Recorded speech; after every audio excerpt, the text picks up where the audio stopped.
Vamos ficar de pé para a gente orar, por favor?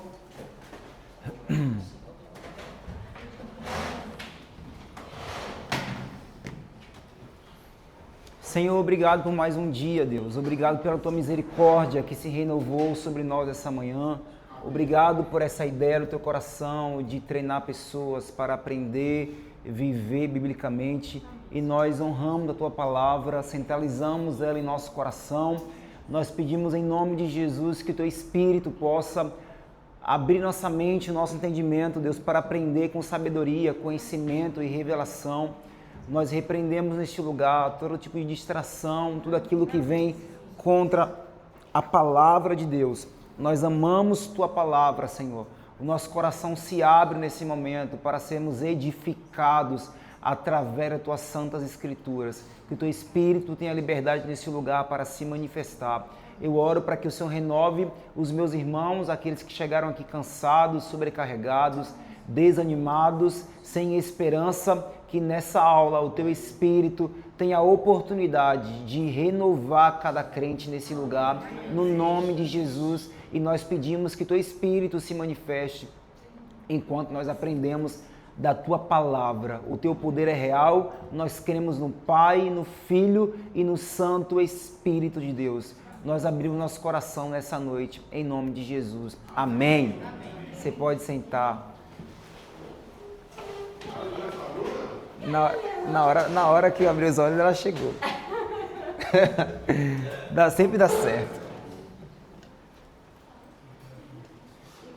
Estou de volta. Que bom, gostei desse que bom. Me anima para essa noite. Pois é, gostei. Gostei dessa recepção. Tem umas vocês sumidas aqui nessa sala. Tem, é? E aí, Só você, a diretora chegou, já, o caldo engrossou, né? Para mim estava tudo certo, mas não é isso que parece. Mas vamos lá. Gente, essa é a nossa jornada. Durante terça-feira vamos aprender sobre o livro de Atos dos Apóstolos. Não sei quantos aqui já leram ele completo, não sei se todos aqui conhecem o livro de Atos, mas vai ser uma boa jornada para a gente aprender sobre esse livro, tá certo? Nós não vamos conseguir fazer a leitura dele extensa, justamente porque é um livro comprido e a gente não tem esse tempo para a gente poder fazer isso, como a gente fez com o livro de Joel. Quem estava aqui na aula de Joel? A maioria. Então, Joel dá para ler, né? Toda hora. Em um minuto a gente lê Joel, mas Atos dos Apóstolos a gente não vai conseguir fazer isso, mas você tem a incumbência e o privilégio de, durante essas semanas, você ir lendo Atos, relendo Atos, para que você possa rememorar os eventos, os acontecimentos desse livro. Hoje é a nossa primeira aula e o nosso objetivo é uma aula introdutória acerca do contexto, dos princípios, dos temas centrais de Atos. A gente vai dar uma visão bem panorâmica da construção desse livro, a fim de que nas próximas aulas você tenha já um embasamento, um fundamento para você ir navegando nessa grande viagem. Eu amo esse livro, é um dos meus livros preferidos do Novo Testamento. Eu só ainda não consegui decidir entre ele, Romanos e Filipenses. Até então, Filipenses está no meu pódio número 1 do Novo Testamento. Eu gosto do contexto em que Paulo se encontra, está preso, mas ainda escreve com alegria, cheio de vigor, e isso me constrange. E ele vai terminando a vida e vai dizer em Filipenses, olha, o que eu quero é conhecer a Cristo e ser achado nele, para poder participar dos seus sofrimentos, para poder também experimentar o poder da sua ressurreição. Eu acho um tremendo o livro de Filipenses. A gente chorou, gente, mas tem que orar mais. Foi. Vai dar certo. Ele é sensível. O bichinho é sensível.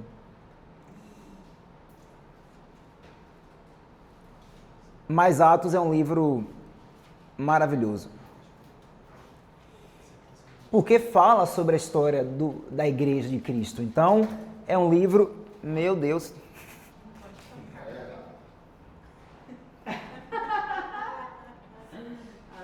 Pronto. E é muito importante a gente conhecer a história. O problema do crente é porque o crente não estuda, o crente não aprende sobre a história. A gente precisa olhar para o retrovisor da história da igreja e aprender com os nossos heróis e com os nossos primeiros pais. Eles tiveram acertos, que são nossos fundamentos, e eles também tiveram erros, que vão ser a nossa sabedoria. A Bíblia diz que é melhor a gente aprender com o erro do outro, né, gente? Não ser tolo, aprender com nossos próprios erros. Mas então, vamos lá para Atos dos Apóstolos. O que é esse livro? Ele é o único livro histórico do Novo Testamento. Ele nos conta um relato emocionante e você precisa gravar isso na sua memória. Atos é um livro extremamente emocionante e ele vai narrar a expansão do cristianismo, como que a igreja surge e como que ela se desenvolve e chega até aqui, século 21. Também vai destacar a ação do Espírito Santo. Espírito Santo é um nome que você não pode esquecer no livro de Atos. E você vai aprender por quê nessa noite. Também nos conta a fé em Jesus e a importância de levar o evangelho a todas as pessoas. Portanto, Atos é um dos livros de grande ênfase missionária. Nós vamos ver os primeiros discípulos abraçando a missão de Cristo, que era de realmente levar o evangelho a toda a criatura, ou seja, a universalidade do evangelho. Um evangelho que não fica preso apenas em uma cultura, mas ele se difunde e se expande por todas as culturas até a nossa. Então, introdutoriamente, nós vamos ver aqui 4 pontos sobre o livro de Atos. Quando você lê a Bíblia, eu acho interessante. Se você pegar a Bíblia, cada livro está narrando histórias, certo?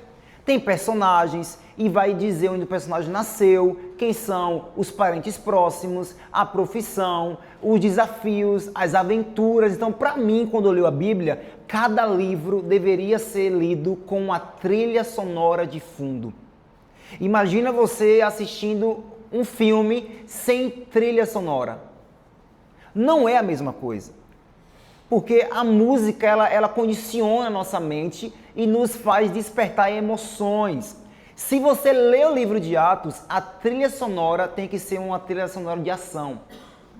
Ação, ação, ação, ação. Mulheres que amam filme de romance como a minha esposa, não é essa trilha sonora. É filme de ação, porque é tiro, porrada e bomba em Atos, meu irmão. Então é porque tem perseguição, tem morte, tem batismo no Espírito Santo, tem briga, discussão, viagem, fogo caindo do céu, um vento que vem acaba com tudo. Então Atos é um livro cheio de adrenalina, tá certo? Atos é um livro sobre o crescimento da igreja. Atos também é um livro sobre pessoas. São 75 personagens.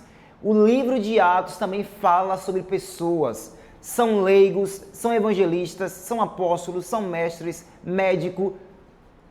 Oi, Nico. Eu não sei se você vai chegar nessa posição, mas como a pergunta me veio na cabeça, para eu não esquecer... Tá ok. Esse livro de Atos, ele é como se fosse... Ele tem referência no Antigo Testamento? Tipo assim, ele é o cumprimento de alguma... Nós vamos ver que em Atos há menção no Antigo Testamento. Geralmente o Novo Testamento vai apontar para o Antigo Testamento, revisando. Por exemplo, a profecia de Joel, capítulo 2, vai estar em Atos também, tá? A parte de Salmos também, que os próprios apóstolos, nas pregações, como Pedro, vai citar parte dos Salmos, certo? Atos é um livro sobre o Espírito Santo. Repete comigo, Atos é um livro sobre o Espírito Santo. Isso precisa, se nessa aula você sair daqui com isso na sua mente, eu ficaria muito feliz como professor. Atos é um livro sobre o Espírito Santo. No decorrer de como você organizou essas aulas, não sei quantas serão, mas a gente vai entender, por exemplo, as cartas de Paulo, cronologicamente. Não. Foi aqui que aconteceu... Na verdade, Atos seria uma ponte entre os evangelhos e a carta de Paulo. certo? É uma ponte de ligação.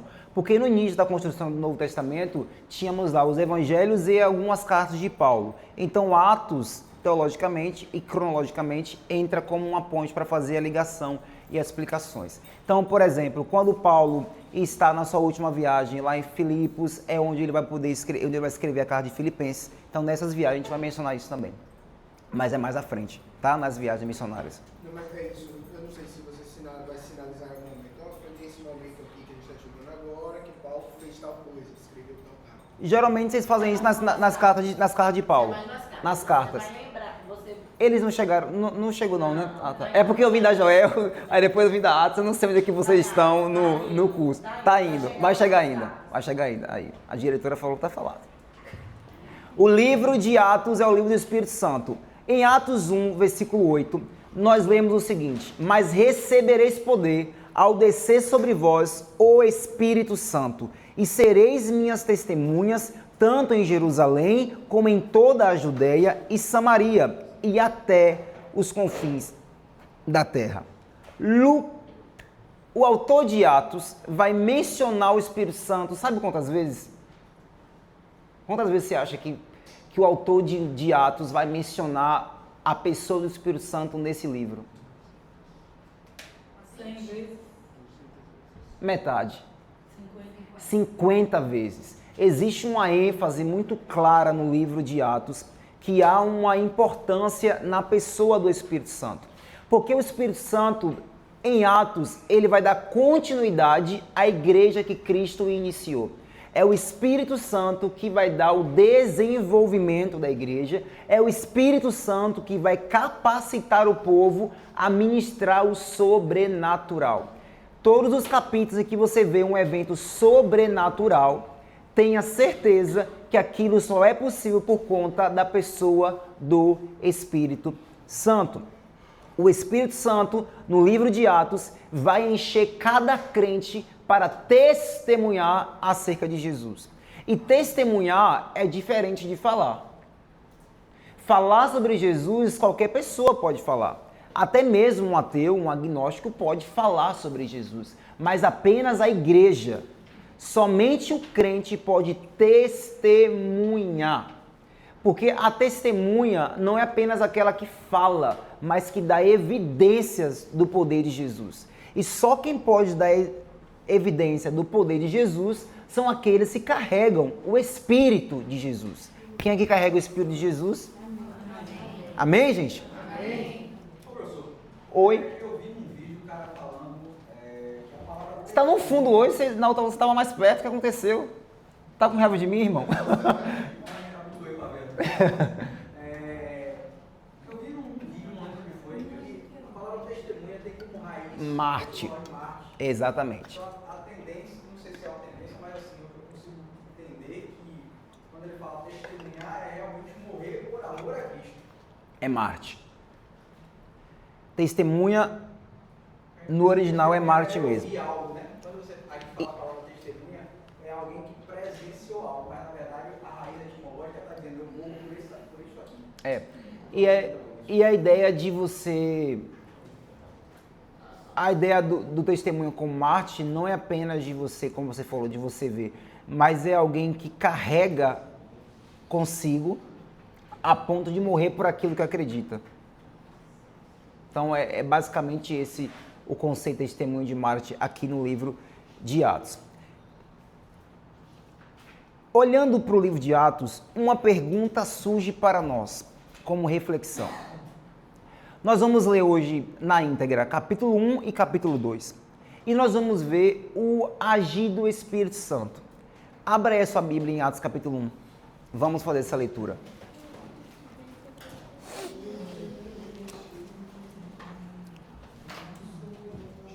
Abriu? Podemos ler, gente? Escrevi o primeiro livro, ó Teófilo, relatando todas as coisas que Jesus começou a fazer e a ensinar, até o dia em que foi elevado às alturas, depois de haver dado mandamentos por meio do Espírito Santo aos apóstolos que tinha escolhido. Depois de ter padecido, Jesus se apresentou vivo a seus apóstolos com muitas provas incontestáveis, aparecendo-lhe durante 40 dias e falando das coisas relacionadas com o reino de Deus.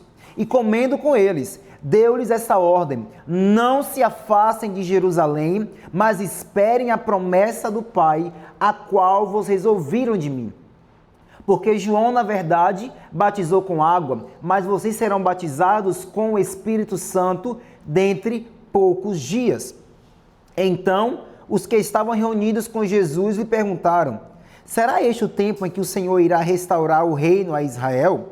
Jesus respondeu: não cabe a vocês conhecer tempos ou épocas que o Pai fixou pela sua própria autoridade.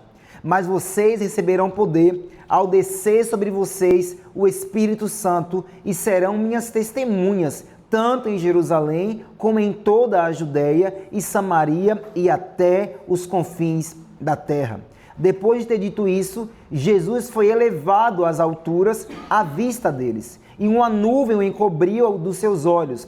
E estando eles com os olhos fixos no céu, enquanto Jesus subia, eis que 2 homens vestidos de branco se puseram ao lado deles. E lhes disseram: homens da Galileia, por que vocês estão olhando para as alturas? Esse Jesus que foi levado do meio de vocês para o céu, virá de modo como vocês o viram subir. Então os apóstolos voltaram do Monte das Oliveiras para Jerusalém. A distância até a cidade é de cerca de 1 quilômetro. Quando entraram na cidade, subiram para o cenáculo, onde se reuniam Pedro, João, Tiago, André, Filipe, Tomé, Bartolomeu, Mateus, Tiago, filho de Alfeu, Simão, o Zelote, e Judas, filho de Tiago. Todos estes perseveravam unânimes em oração, com as mulheres, com Maria, mãe de Jesus, e com os irmãos dele. Naqueles dias, Pedro se levantou no meio dos irmãos, que formavam um grupo de mais ou menos 120 pessoas, e disse: irmãos, era necessário que se cumprisse a Escritura, que o Espírito Santo predisse pela boca de Davi a respeito de Judas, que foi o guia daqueles que prenderam Jesus. Ele era um dos nossos e teve parte nesse ministério. Ora, este homem adquiriu um campo com o preço da iniquidade e, caindo de cabeça, rompeu-se pelo meio e todos os seus intestinos se derramaram. Isso chegou ao conhecimento de todos os moradores de Jerusalém, de maneira que em sua própria língua esse campo era chamado Alcedama, isto é, campo de sangue. E Pedro continuou: porque está escrito no livro dos Salmos: fique deserta a sua morada e não haja quem nela habite, e que outro tome o seu encargo. Portanto, é necessário que dos homens que nos acompanharam, todo o tempo em que o Senhor Jesus andou entre nós, começando no batismo de João, até o dia em que foi tirado do nosso meio e levado às alturas, um destes se torne testemunha conosco da sua ressurreição. Então propuseram 2, José, chamado Barsabás, também conhecido como Justo, e Matias. E orando disseram: tu, Senhor, que conheces o coração de todos, revela-nos qual dos 2 escolheste, para preencher a vaga nesse ministério e apostolado, do qual Judas se desviou e indo para o seu lugar. Depois fizeram um sorteio e a sorte caiu sobre Matias, e que foi acrescentado ao grupo dos 11 apóstolos. Capítulo 2. Ao cumprir-se o dia de Pentecostes, estavam todos no mesmo lugar. De repente, veio do céu um som, como de um vento impetuoso, e encheu toda a casa onde estavam sentados. E apareceram distribuídas entre eles línguas como de fogo, as quais pousaram sobre cada um deles.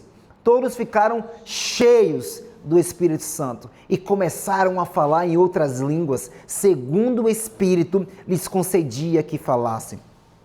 Estavam morando em Jerusalém judeus, homens piedosos, vindos de todas as nações debaixo do céu. Assim, quando se fez ouvir aquela voz, afluiu a multidão, que foi tomada de perplexidade, porque cada um os ouvia falar na sua própria língua. Estavam atônitos e se admiravam, dizendo: vejam, não são galileus a todos esses que aí estão falando? Então, como os ouvimos falar, como cada um em nossa própria língua materna?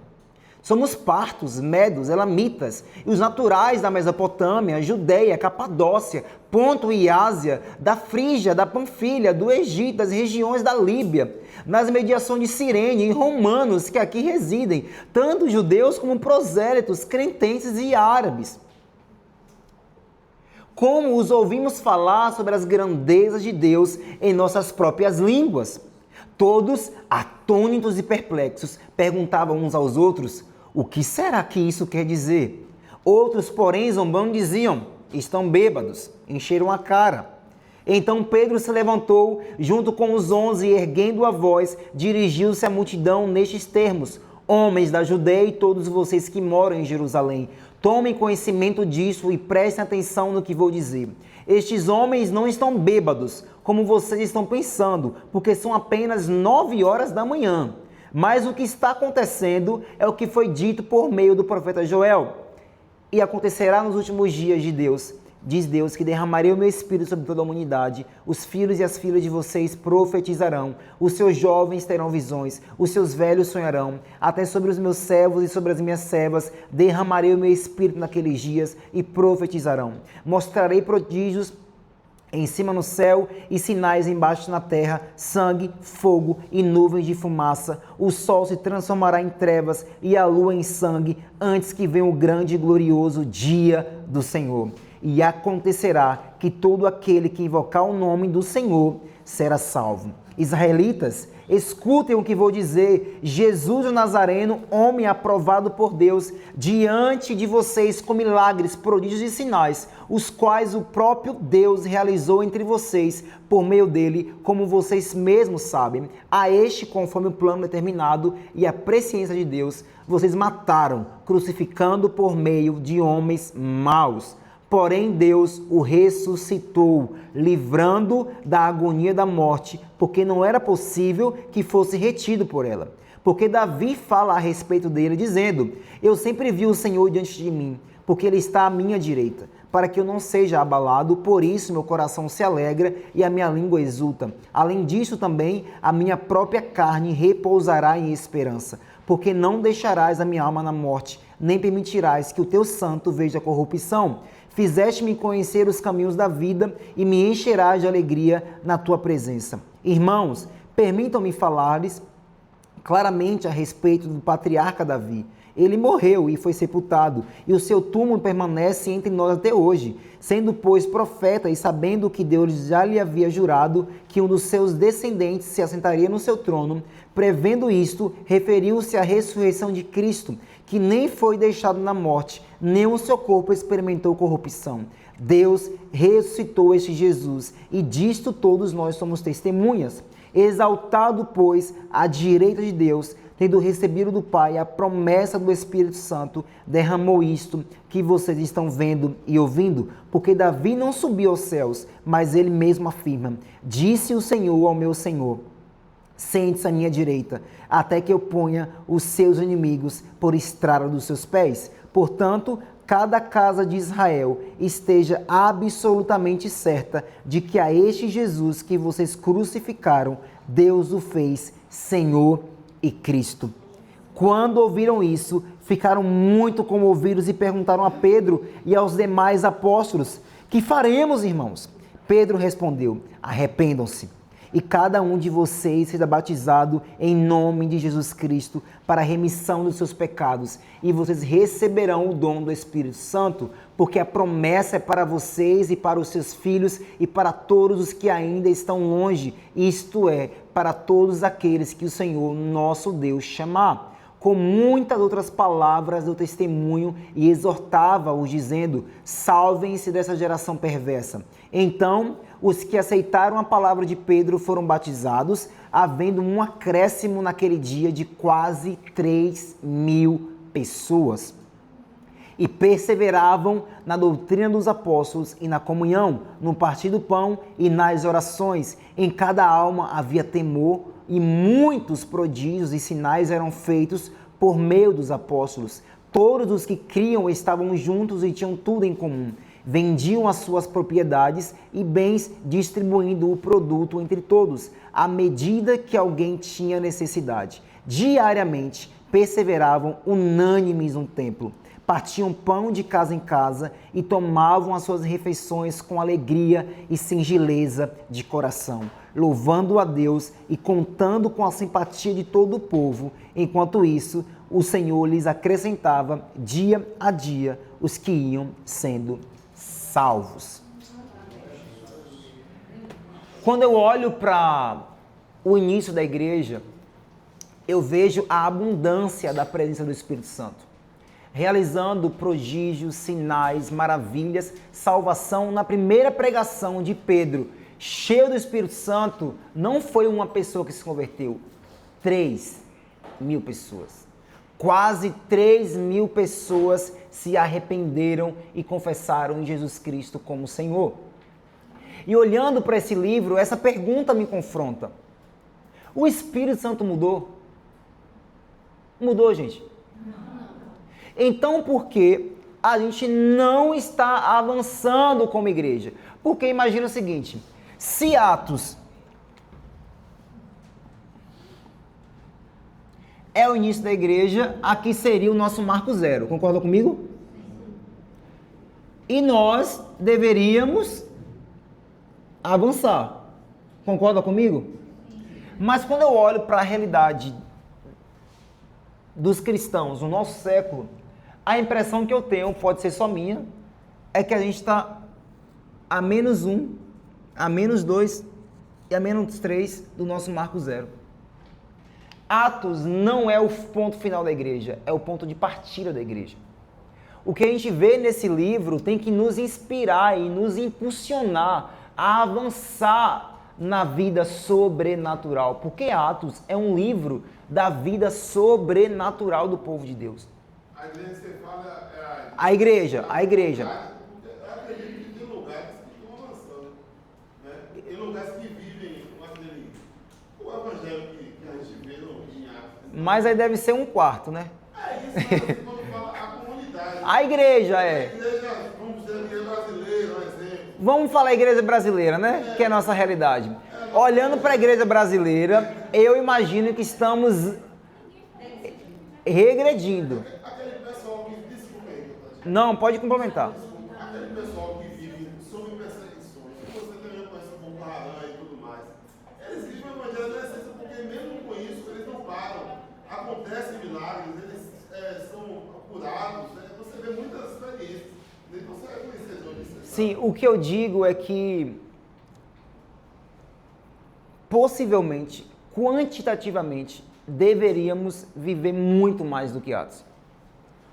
E muito mais. E eu digo isso no confronto do campo pessoal, não apenas do campo coletivo.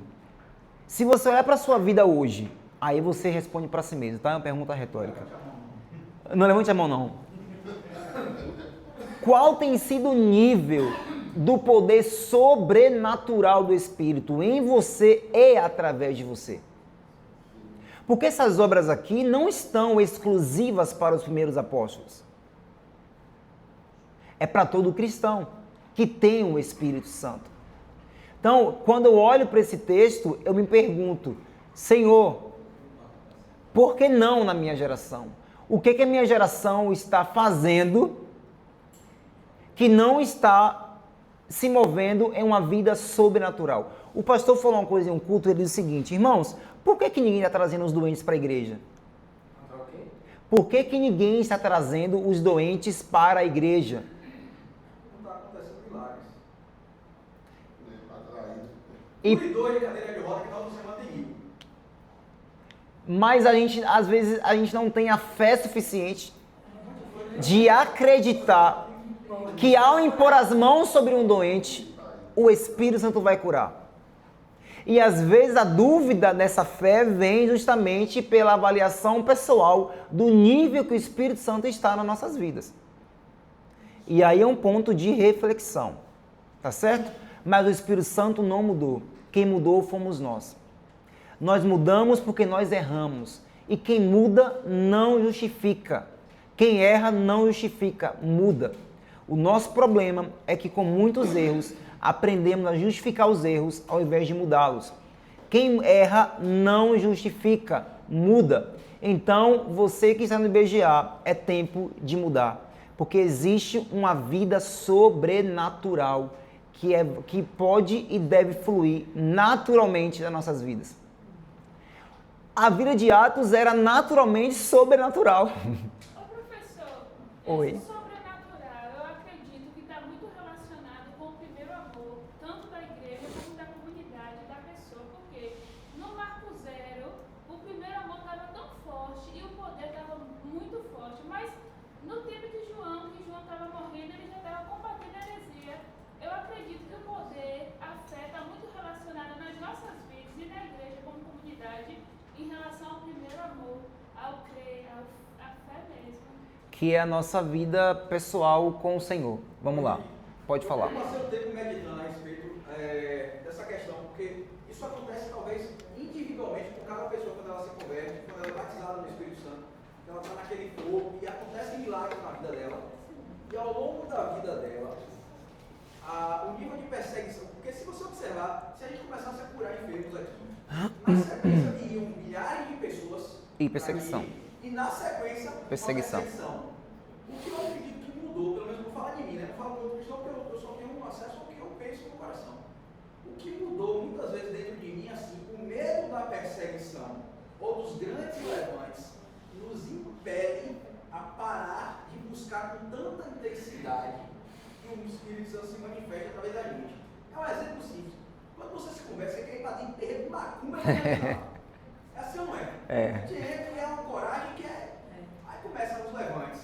Como levante aqui, levante ali, levante ali. Aí você começa a dizer, tá fogo aqui, tá apertado. E se você observar a igreja primitiva, na sequência desses grandes acontecimentos de Atos, Paulo é preso e decapitado. Pedro morre de cabeça para baixo. Tiago é cerrado no meio. Aí a galera começou a ver e falou, rapaz. O fim deles parece que não compensa, né? Essa sensação de que o fim não compensa. E a gente entende, por exemplo, eu acredito que a grande sacada da cruz de Cristo é que se Cristo tivesse ficado no túmulo, todo mundo vazava.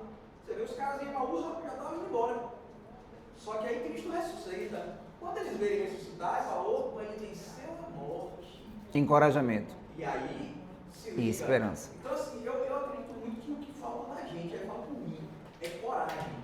E um texto que bate constantemente em mim. A Bíblia fala que os covardes não herdarão o reino dos céus. Eu ficava em pânico com isso. Por quê?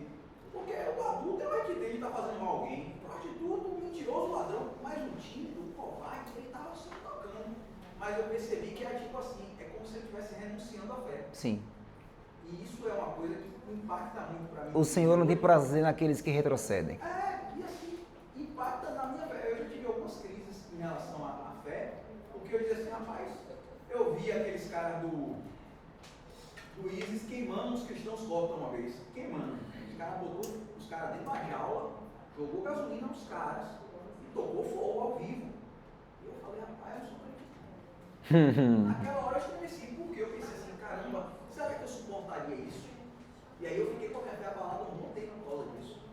E eu acredito que boa parte do não manifestar os milagres do Espírito É a falta de coragem. É a coragem da igreja. Mas a resposta sempre vai ser a mesma. Para todos os motivos. Para todos os motivos. Eu só vou passar para o próximo slide. O irmão levantou antes, então deixa eu falar. Eu acredito que todos os motivos que a gente levantar aqui são pertinentes. Mas a resposta vai ser única. É a falta de conexão com a fonte.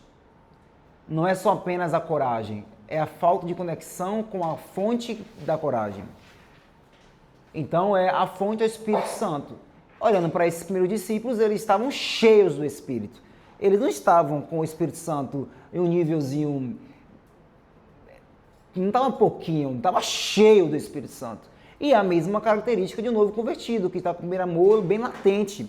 É porque está cheio do Espírito Santo. E está apenas pensando no Espírito Santo. Tudo que o novo convertido quer é realmente experimentar e viver isso. Com o passar do tempo, o cristão vai se acomodando, se acostumando e vai naturalizando uma vida normal. Só que nós não fomos chamados para uma vida normal, mas para uma vida extravagante e sobrenatural. Passar para o irmão, a gente passa para o próximo slide. Pode falar, irmão. Quando o que eu vejo que nos retrai é o fanatismo.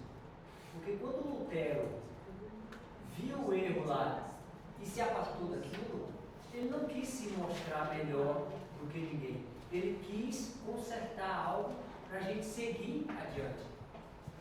E, infelizmente, a partir de Lutero, a gente vê hoje uma disputa sobre quem é armínio, quem é luterano, quem é... Qual a igreja melhor?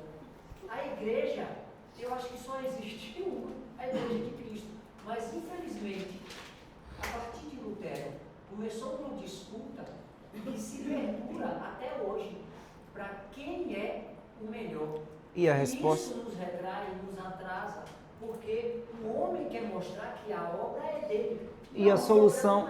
E a solução é qual? Isso, tudo vai mudar. A solução é qual? A fonte.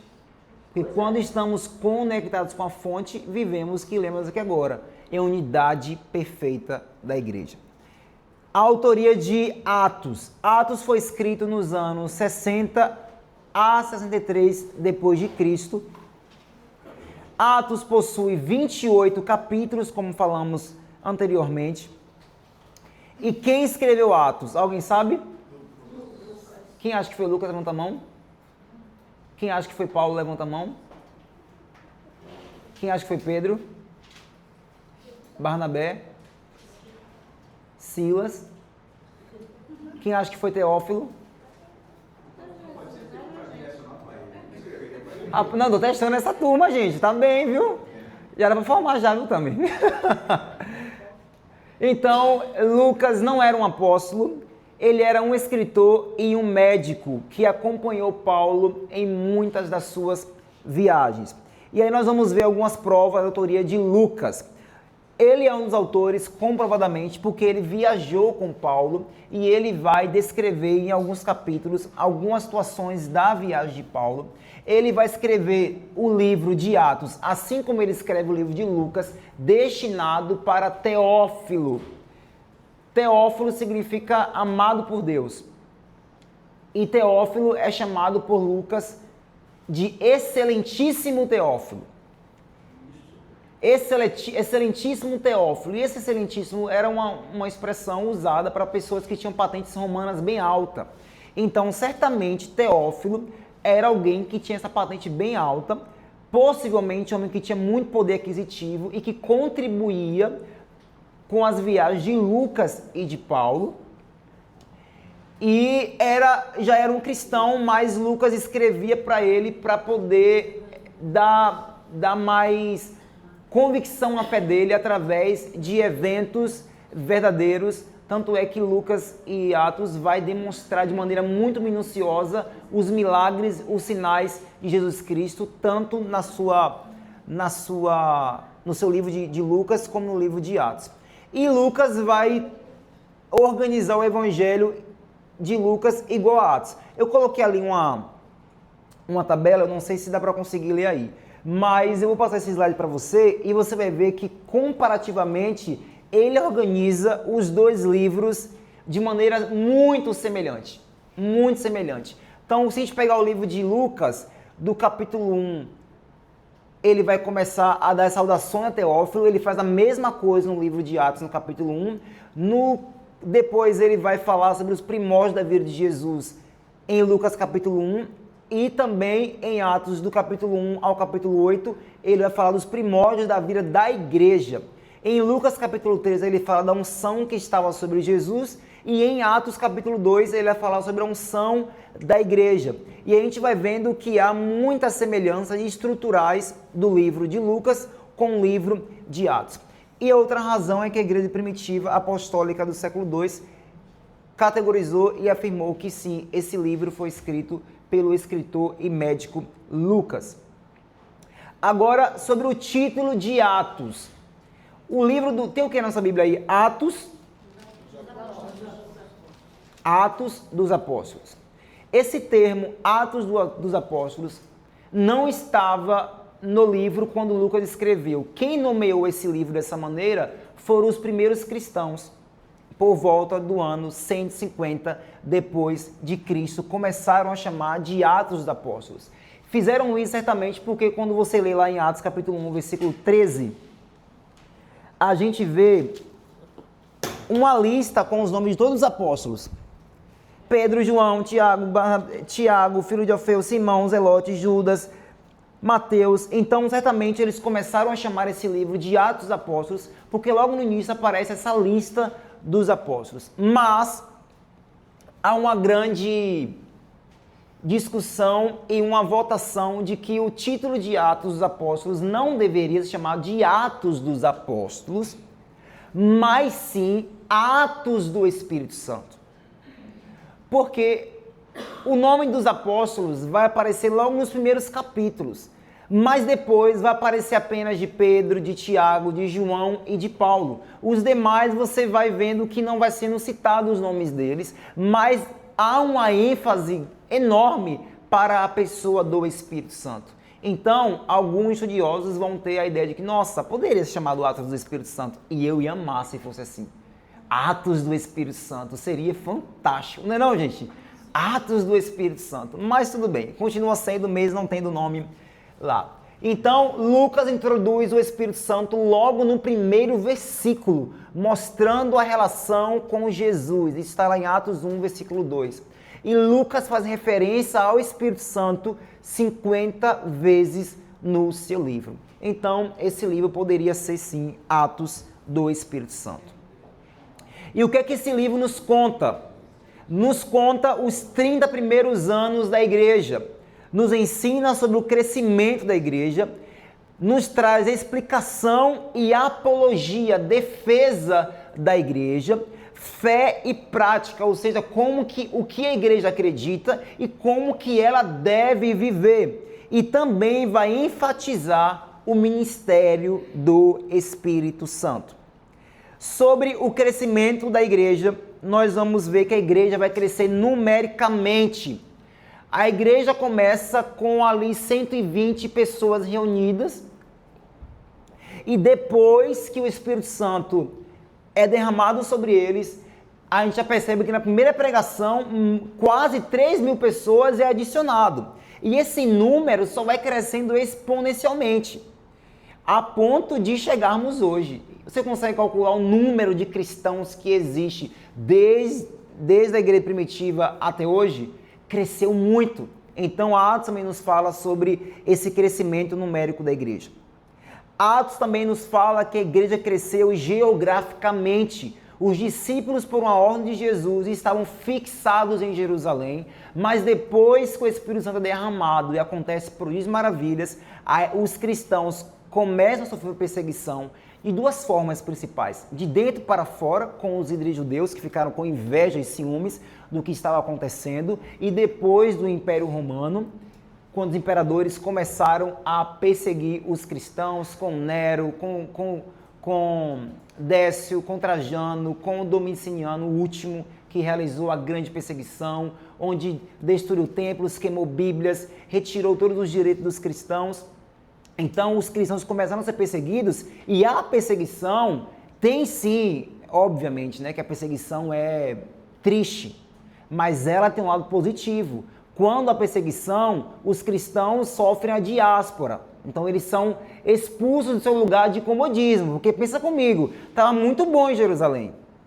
Mas a ordem de Jesus não foi fique em Jerusalém depois que o Espírito Santo descer. Até que do alto receba poder para serem as minhas testemunhas em Jerusalém, na Judéia, Samaria e confins da terra. Então, é para ir.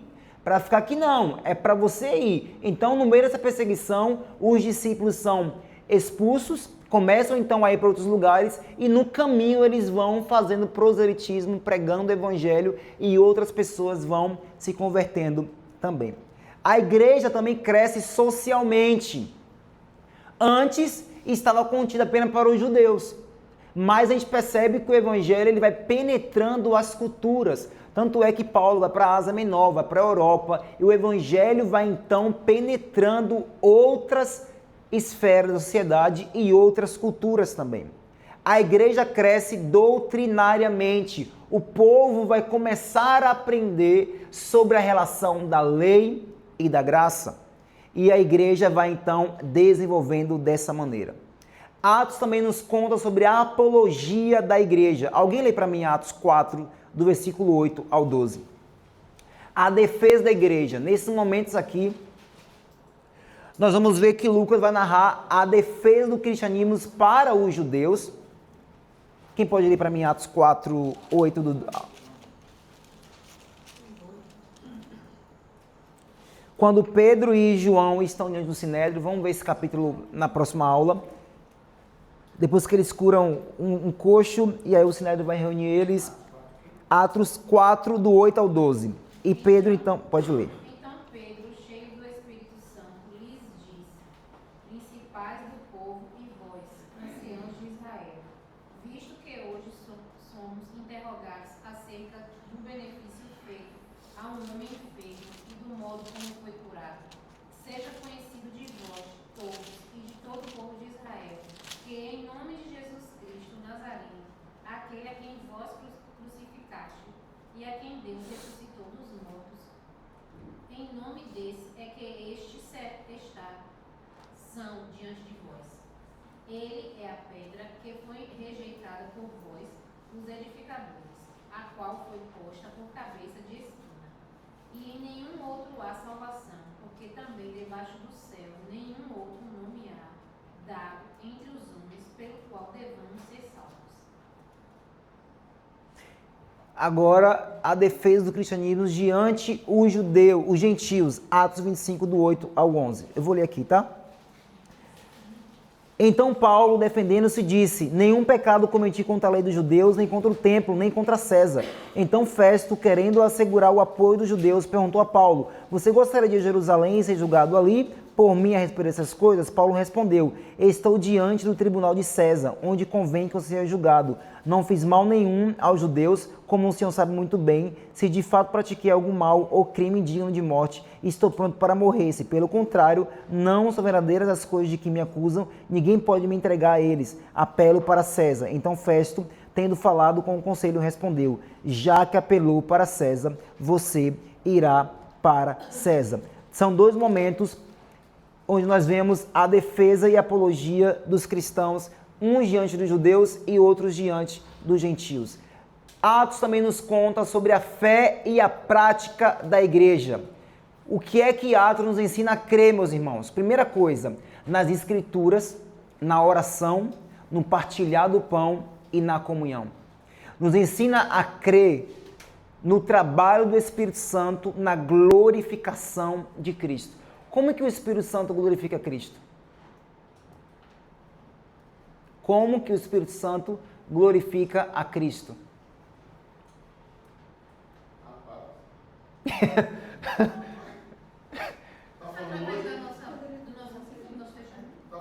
Como que, biblicamente, como que o Espírito Santo glorifica a Cristo? Fazendo com que as pessoas creiam nele através dos milagres e maravilhas.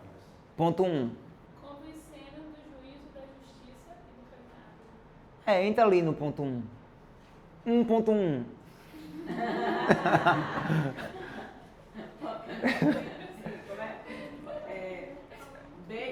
Beia. Como que o Espírito Santo glorifica? Leva os cristãos a testemunhar sobre Também, ponto 2. O negócio é mais Edificando a sua igreja, através da sua igreja. Como que o Espírito Santo glorifica Cristo em nós? Nos convencendo. Nos convence. quando a gente coloca ele no seu devido lugar, que é dele, né? Qual é o papel do Espírito Santo? Consolar. Eu acho que é nos conectar com Jesus. Conexão com a pessoa do Filho. Então, o Espírito Santo ele vai nos glorificar porque é Ele quem nos santifica. E a nossa santidade glorifica Cristo. E aí nesse processo de santificação entra o convencimento do pecado. É Ele quem vai nos ensinar acerca de Jesus. Tudo que você sabe sobre Jesus foi por meio do Espírito Santo. É Ele quem vai descortinar os seus olhos, a sua mente, e vai trazer revelação do Cristo para nós. É Ele que prepara a noiva para o casamento e isso também glorifica a Cristo Jesus. Então, o Espírito Santo tem uma grande ênfase no livro de Atos. O livro de Atos também nos conta sobre como conhecer e adorar a Deus. Nos faz crer nos sinais, nas maravilhas. Vocês creem nisso, gente? Crê, mas crê mesmo ou você... Mas vendo, é Tomé, é o quê? É como que é a tua crença? Glória a Deus, eu também recebi isso aí. Vamos, eu estou buscando isso. Mas você sabia que os dons, ele precisa de prática? Qualquer dom precisa de prática. Se você não exercitar o dom, ele não vai se desenvolver. Aí tem crente achando que Deus nunca deu dom. Às vezes está cheio de dons, só não está praticando. Está enterrando. E o que você enterra, você não vai ver frutificar. Tem que desenvolver. Tem que ser um servo bom e fiel, que faz o dom se multiplicar. Então, Daniel, que recebeu essa oração, pela fé, impõe as mãos e ora. Inclusive, vou te dar meus boletos. Você vai impor as mãos.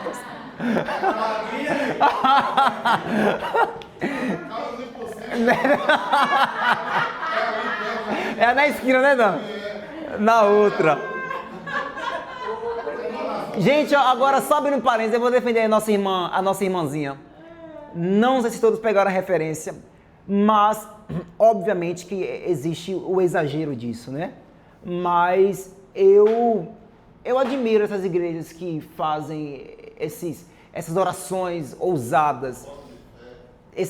Não sei se o voto de fé, essas campanhas, não sou muito disso, não.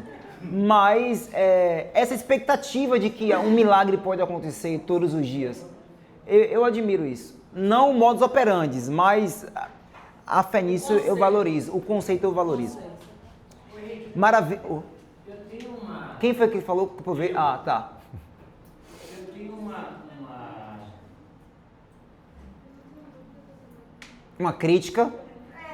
Uma crítica, um negócio que me impede de orar por isso? Não, porque quando você fala em dom, se você não põe em prática, tem gente aí que acha que tem todos os dons e quer praticar tudo. Eu não concordo com isso. Aí essa pessoa precisa de discipulado. Vai analisar o dom de língua. Eu acho que no meu ponto de vista, vai analisar o dom de língua. Porque quando eu vejo, irmão, qualquer coisa eu vou lhe dar uma rajada de xaramanaia. Cara, o que é isso? Ó, pra mim, sinceramente, sabe o que isso pra mim é? Pra mim, Henrique Oliveira, pra mim isso é engraçado. Pra mim isso é piada. Nada mais.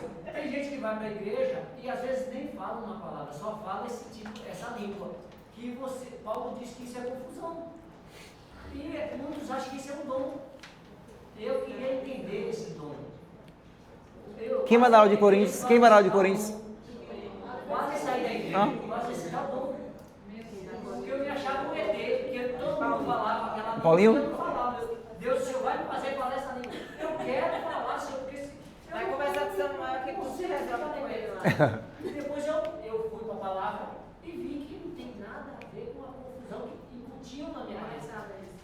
Então fique Coríntios, na aula de Coríntios, capítulo 13, vocês vão aprender sobre os dons do Espírito, mas cada um examine a si mesmo.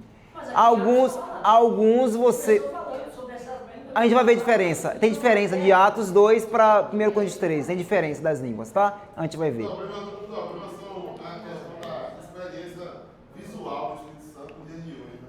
Porque tem que estar associado, se você não dá uma mexida, não dá um grito. Tem gente que ela Deus quer ali na dele, tá tudo bem. A vida dele paga as contas no mês. Eu acho que o problema é quando a gente olha demais para o outro. Exato. Cada um tem as suas experiências. Às vezes, o meu irmãozinho ali, ele precisa tremer para crer. O outro não precisa de nada para crer. E Deus sabe, de maneira particular, o que cada um precisa. Agora, eu que não estou tremendo, não vou ficar julgando o tremer do outro. E nem eu que estou tremendo vou achar, estou aqui mão frio, nem hora não busca. Não. Cada um examine a si mesmo. É por isso que eu gosto dessa diversidade no corpo de Cristo. Uns tremem, outros choram contidamente. Tranquilo, tudo bem, todo mundo crente, então vai para o céu, graças a Deus. Então vamos lá. Nos ensina. Nos ensina. Ó, irmão, eu dou rajada, viu? Eu sou da rajada, então me deixa dar minha rajada. Eu dou uma rajada. Ponto 5. No falar em línguas, no profetizar e nos dons espirituais. Gente, não é porque alguns estão fazendo isso de maneira banal que isso deixa de ser verdadeiro. Tá? Eu já vi aqui na televisão, naquele negócio da igreja católica, o povo falando em línguas. A igreja católica carismática também tem. Tá tendo de tudo agora. O que ele quis dizer que a gente está vendo realmente hoje, o povo vai analisando. Eu entendo como o irmão falou, tem pessoas que o Senhor vai usar quietinho, outros cheios com fogo, mas o que o povo faz hoje é que é escandalizar. Então, o irmão É triste. falou que cada coisa tem que se examinar. Só que a gente, querendo ou não, a gente tem se a gente vê que excede, que passa do limite. Sim. O que a gente quer dizer é um escândalo aí, o povo quer fazer voltar palco e vir uma palhaçada. Uma palhaçada, um palanque. A posição do mundo. Também, eu sou igual o Daniel, eu gosto do Xalamanaia também. Eu também. Amém, amém, amém, amém. Vim preparado para isso. E aí, gente, sabe qual é um dos dons principais para o fim dos tempos? Discernimento de espírito. Para discernir os tempos e as estações. Para que você não seja levado pelo vento das vãs doutrinas. Então ore e peça, Pai, me dá discernimento espiritual, por favor, sabedoria. Precisamos disso para os últimos dias, em nome de Jesus. Depois que eu tirei o trauma, eu peço a Deus. Amém. Ponto 6. O livro de Atos nos ensina a prática da evangelização. Quantas pessoas você já falou de Jesus nesse mês de agosto? Já evangelizou alguém, crente? Tem que evangelizar, em tempo e fora de tempo. Não dá para ser cheio do Espírito se o fruto não é evangelização. Certo? Onde você chegar, o povo tem que ver que você Crente, falar de Jesus, fala para o Uber, fala para o vizinho, fala para o seu patrão, fala para o seu amigo do trabalho. Nós somos cheios do Espírito para transbordar do Espírito. Amém. Ser só cheio não é suficiente para o crente. Tem que existir transbordamento. Certo? Enquanto eu estou cheio, é só no sentido de só eu estou muito bem. Mas quando eu transbordo, quem está no meu entorno é alcançá-lo também. Então, tudo que você está aprendendo aqui no IBGA precisa reverberar em proclamação da palavra. Você é um proclamador da palavra de Deus. Então, abra essa boca com coragem, cheio do Espírito, é sucesso. Amém? Então, que o Espírito leve você à evangelização. Existem vidas caminhando a passos largos para o inferno e você precisa cruzar o caminho dessas pessoas e dizer não. O caminho, a verdade e a vida é para o outro lado. Vem comigo. E é poderoso quando isso acontece. Mesmo. Eu estava em Vitória da Conquista, fui pregar na igreja lá, e aí a gente pegou o Uber para ir para casa, depois da igreja. E aí eu sentei na frente, porque o fundo estava cheio. E aí, conversando, aí o Espírito Santo falou comigo assim, pergunta para ele se ele crê em mim. A gente tá falando de carne, de churrasco. Assim, nada com nada. Carne e espírito. Aí o cara falando de não, mas o corte não sei o que. Eu falei, você crê em Deus? Aí ele falou, não, eu sou ateu. Eu falei, é desse que ele mais gosta. Aí ele, não, na verdade não, eu era ateu. Eu já creio. Eu falei, eu quase dei o xaramanaia, mas não dei. Não era hora de xaramanaia. A rajada veio, eu segurei.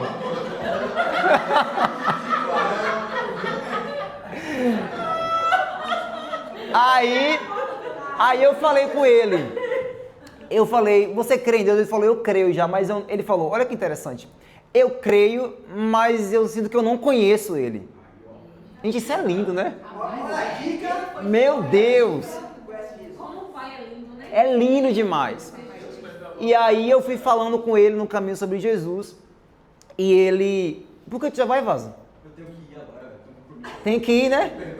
Tem que ir, né? Vaza. O Vaza, tá bom, Vaza, amém. Ele tava falando o quê? Que ele não conhecia e tu começou a falar de Jesus. Ah, eu fui falando de Jesus pra ele, aí no final a gente trocou contato, ele mandou mensagem pra mim depois. Como é que ora? Você pode me ensinar a orar?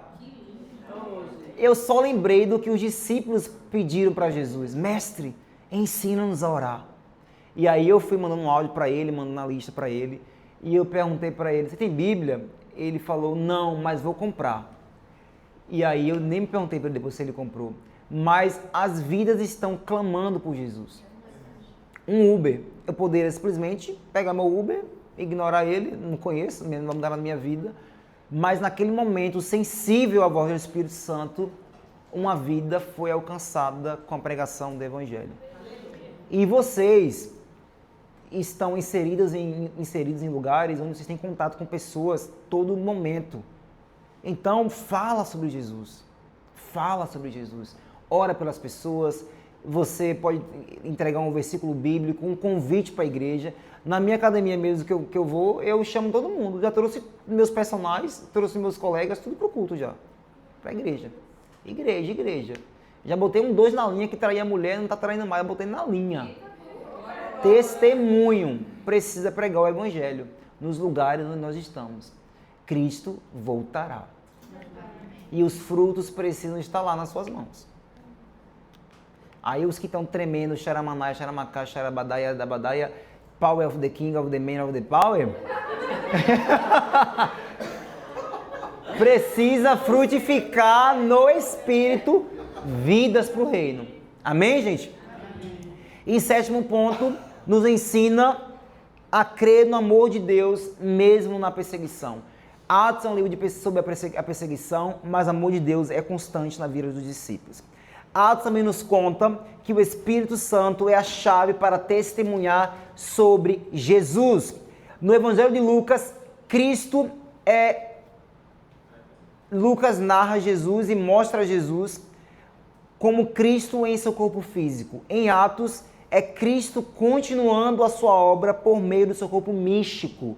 O corpo místico de Cristo é o Espírito Santo. Ok? Então, nós aprendemos em Atos que o Espírito Santo é a chave para testemunhar sobre Jesus.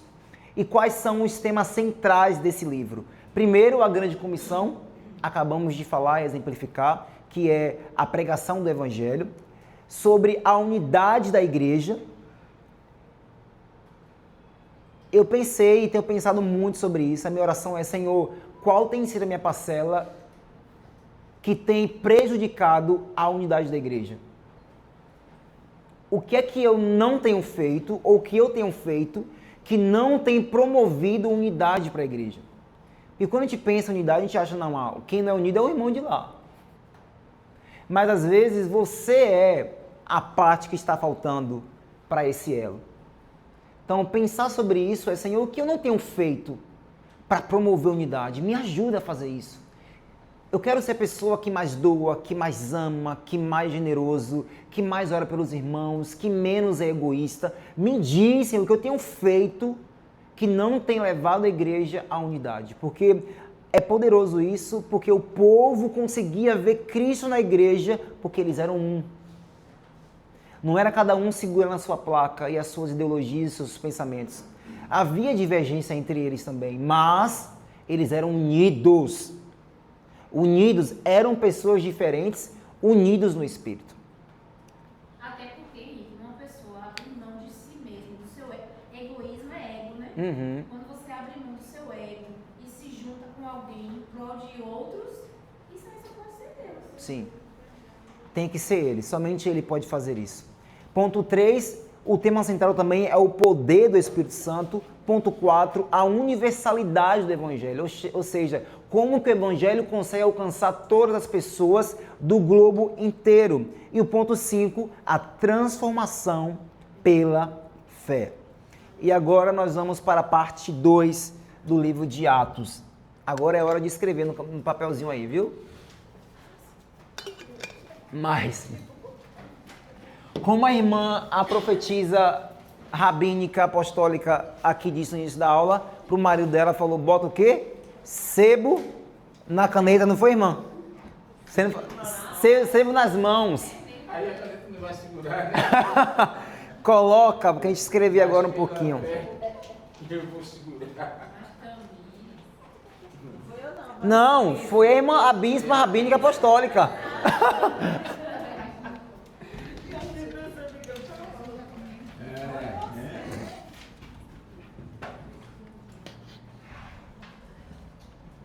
A formatura dessa turma é quando, gente?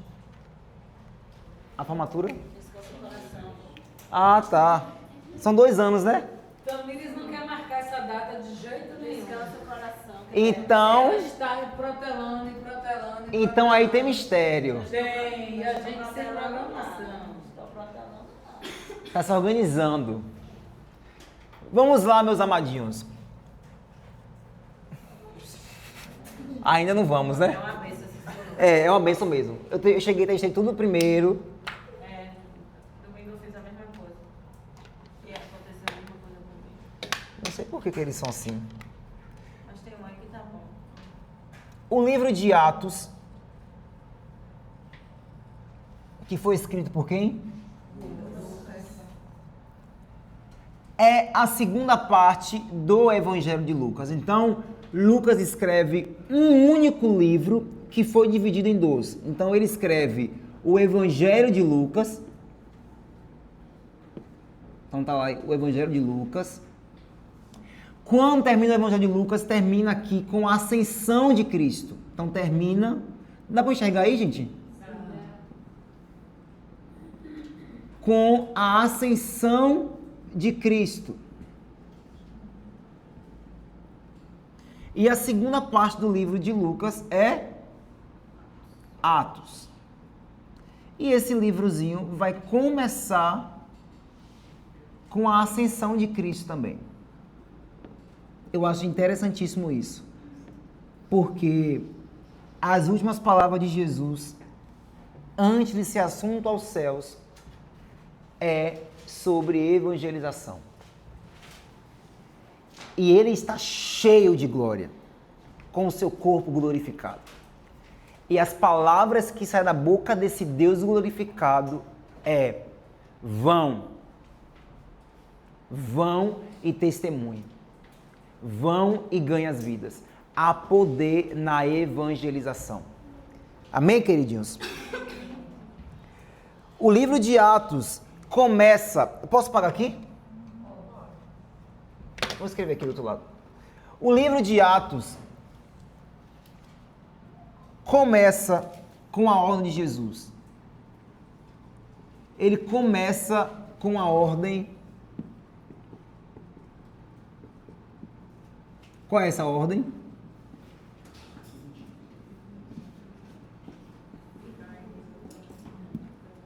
É o ide, porém é ficar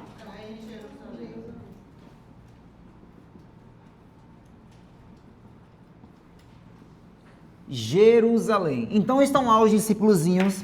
Deixa eu desenhar eles aqui.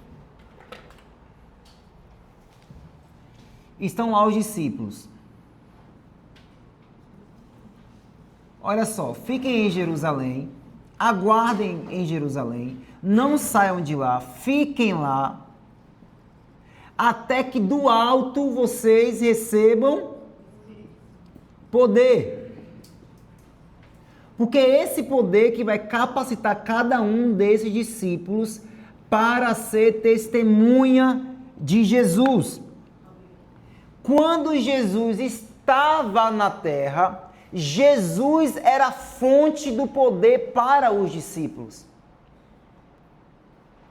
Então, todo o poder que os discípulos recebiam emanava de Jesus enquanto ele estava na terra. Era como o seguinte: se os discípulos não estivessem... Então está lá Jesus Cristo,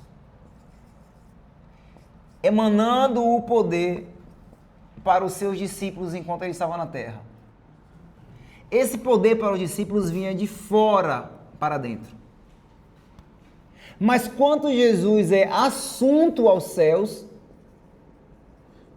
os discípulos então ficam sem a fonte do poder. E aí Jesus fala o seguinte, olha, fiquem em Jerusalém, até que do alto vocês sejam revestidos do poder. Antes a fonte era uma fonte externa. Depois que Jesus é assunto aos céus, ele vai dizer para os discípulos, olha, permaneçam lá em Jerusalém para serem revestidos do poder. Do tempo... Aleluia. Olha o Xaramanai vai vir daqui a pouco, viu? Do tempo em que Jesus... Vou parar aqui para explicar para vocês.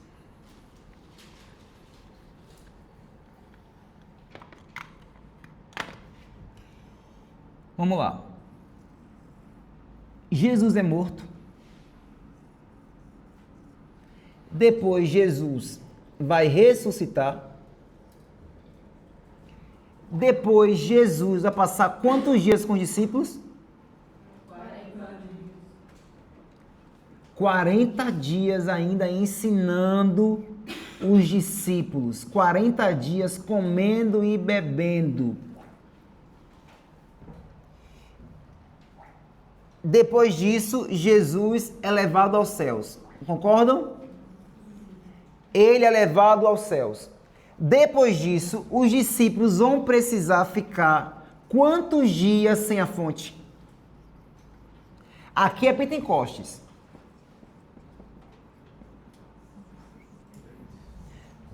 Aqui na morte de Jesus é Páscoa. Quantos dias?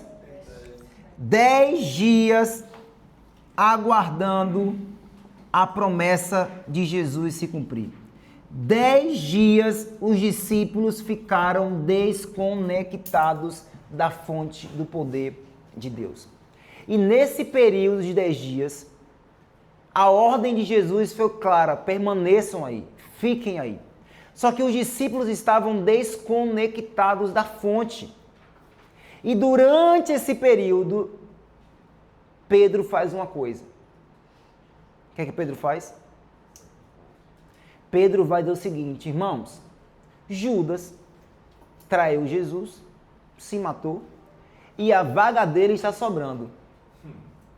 Nós precisamos, irmãos, levantar outro para ficar no lugar dele. Aí eles oram, e depois, em seguida, o que é que ele faz? Tiram sorte. Preste atenção como isso é muito importante. Enquanto eles estão desconectados da fonte, eles tomam uma atitude que o texto não nos diz que Deus mandou eles fazerem aquilo. E aí alguns teólogos vão dizer o seguinte, olha, não era Matias para ocupar o lugar de Judas, era para ser Paulo, não Matias. Por quê? Porque a escolha de Matias parece muito impulsiva e sem um direcionamento de Deus. E aí, nesses 10 dias que eles estão sem a fonte, Pedro vai e tira a sorte para escolher Matias. E como que talvez Pedro tirou essa sorte? Talvez foi assim, ó. Unidunite salame mi gue. Ou então foi assim, deixa eu tocar. Mas muito possivelmente foi através do Urim e Tumim. Urim e Tumim eram duas pedras que eram costuradas na história sacerdotal, dois sacerdotes, que naquele tempo, no Antigo Testamento, era como eles consultavam a vontade de Deus. Então eram duas pedras. Duas pedras. Eita, dá pra ver não, né, gente? Dá? Duas pedras que de um lado era preto, do outro era branco.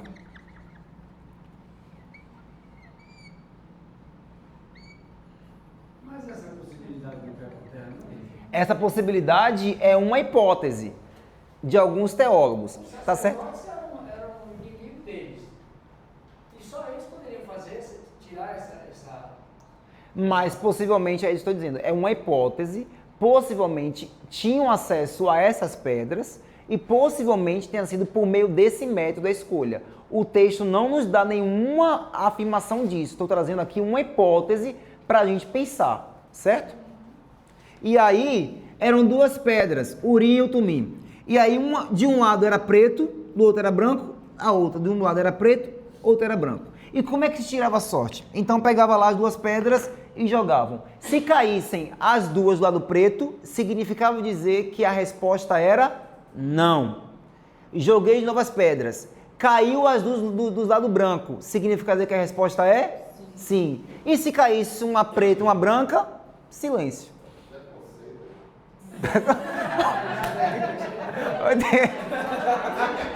Gente, ó, eu não pensei nisso.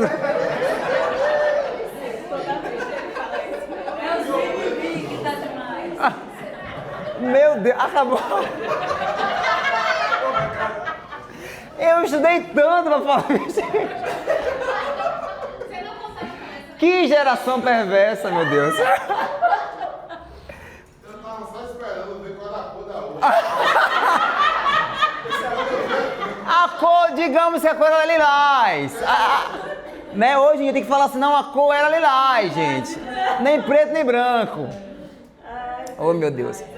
Mas o ponto aqui é o seguinte, o perigo que nós temos de tomar uma direção desconectada da fonte. Os discípulos não tinham o poder necessário para tomar nenhuma atitude. E na nossa vida pessoal, todas as vezes que nós estamos desconectados da fonte, que é o Espírito Santo, nós vamos depender da sorte. Mas crente não vive pela sorte, mas é guiado pelo Espírito. Viver desconectado da fonte sempre vai te fazer tomar atitudes precipitadas e humanas. Sempre que você estiver desconectado da fonte, as suas ações vão ser o que Paulo diz em 2 Coríntios, capítulo 2 e 3, como homens carnais ou como homens naturais. Sabia que existem 3 tipos de homens? O homem carnal, o homem natural, o homem espiritual. O homem natural é aquele homem que não consegue discernir a vontade de Deus, porque ele não tem a mentalidade mudada por Deus. Então, alguém que não tem fé em Deus. E ele não consegue agir com discernimento, justamente porque ele é um homem natural. Já o homem carnal é aquele homem que aceitou Jesus, crê em Jesus, mas ainda é guiado pelas suas paixões carnais. Ou seja, é um homem cristão, um ser humano cristão, mas que é imaturo na fé. Já o homem espiritual, segundo Paulo, é aquele homem que tem discernimento espiritual, é maduro espiritualmente e que vai lutar para combater suas paixões e vai ser guiado pelo Espírito. Natural. Aquela frase assim, fizeram a lavagem cerebral. Ou seja, depois que você falou isso aí, pra mim, é o próprio Deus que faz essa lavagem cerebral em nós. É o próprio Deus. Amém. É o Espírito Santo que lava a nossa mente. É a palavra que nos lava. Quando Jesus diz assim, olha, para os discípulos, vocês não vão ficar órfãos, eu vou enviar o outro... A promessa vai se cumprir aqui agora em Atos capítulo 2. Quando está lá a palavrinha outro consolador, em grego, são 2 palavrinhas distintas. Eu acho isso aqui incrível. Eu amo estudar sobre a pessoa do Espírito Santo. Meu Deus, é incrível demais. O outro, 2 palavrinhas para outro lá no grego. Héteros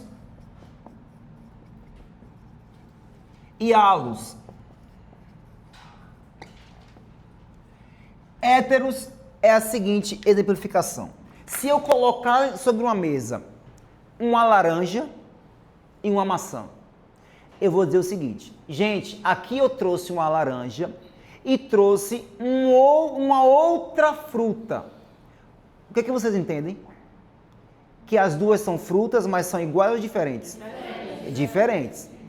Ambas são frutas, mas são diferentes. Agora, na outra mesa, eu digo o seguinte, gente, eu trouxe aqui uma manga e uma outra manga. Quer que vocês entendem? Do mesmo tipo. Quando Jesus usa a palavra um outro consolador, ele está falando sobre halos, do mesmo tipo, exatamente igual a ele.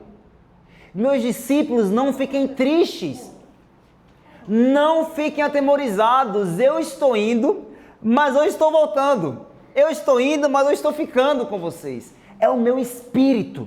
Os discípulos entenderam.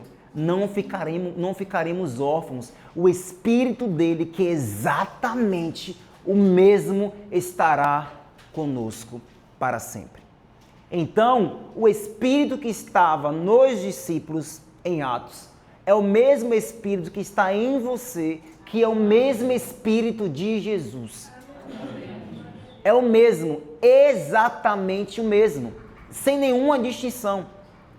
Em todos nós, ao mesmo tempo, é exatamente o mesmo, o outro Consolador.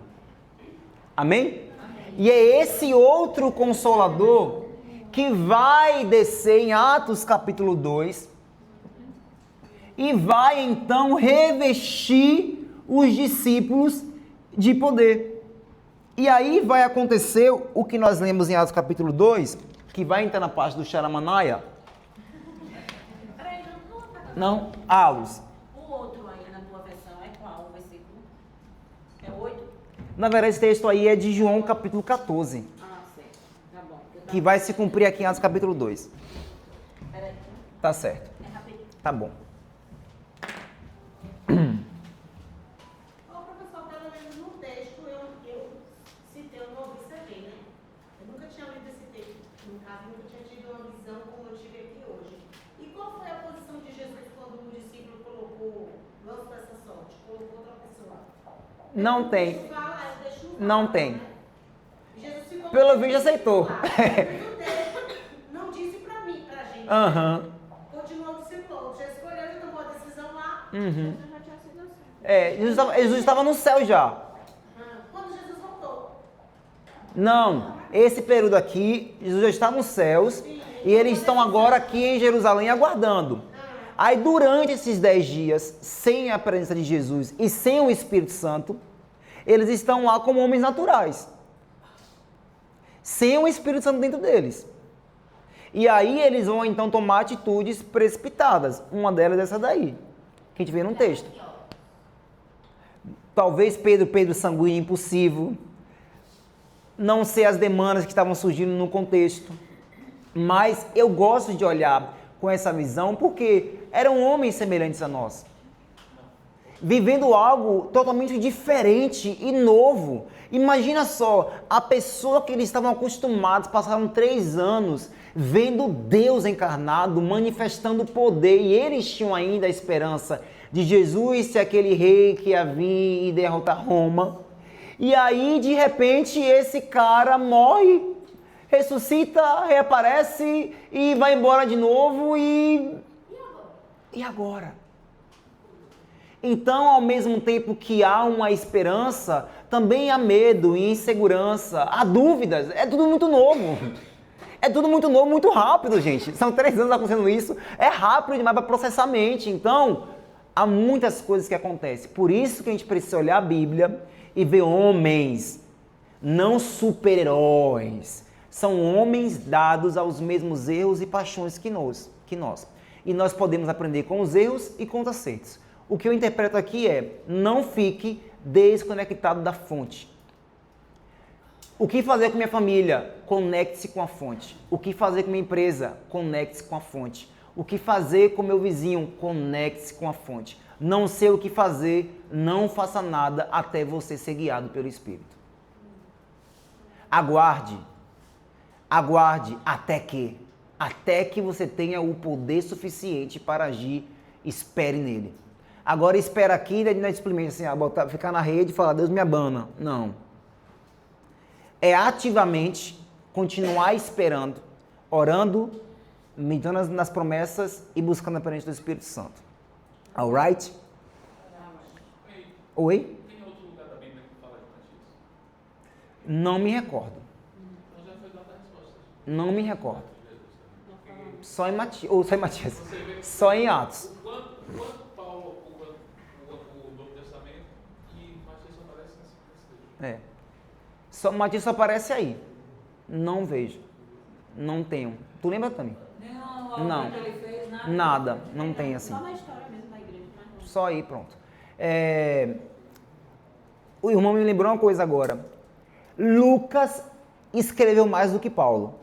Sim, em quantidade. Quantidade. Paulo escreveu mais número de cartas, mas juntando os textos de Lucas com o livro de Atos, Lucas escreveu mais. Certo? Lucas também escreveu a respeito de Paulo, não foi? Ele escreve a respeito de Paulo em Atos porque ele acompanhou Atos nas viagens. Sim. Então, meus irmãos, do capítulo 1 ao capítulo 2 de Atos, nós temos aí esses 10 dias de espera para que eles então recebessem esse revestimento do poder, e eles recebem, e nós vamos ver ao longo do livro de Atos as 4 descidas do Espírito Santo. Não vou usar aqui mais não, vou até tirar ele aqui para me agoniar. As 4 descidas do Espírito Santo, anote aí, primeira descida do Espírito Santo, em Jerusalém, Atos capítulo 2. Anota, que vocês vão fazer um testezinho depois, viu? Tá aqui já impresso. As 4 descidas do Espírito Santo. Em Jerusalém, em Atos capítulo 2. Em Samaria, em Atos capítulo 8. Tá bom.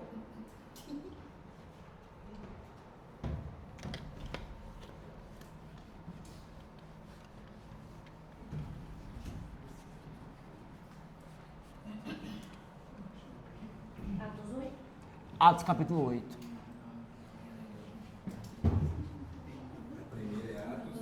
A primeira é Atos capítulo 2, em Jerusalém. Depois em Samaria, Atos capítulo 8. Depois em Cesareia, em Atos capítulo 10.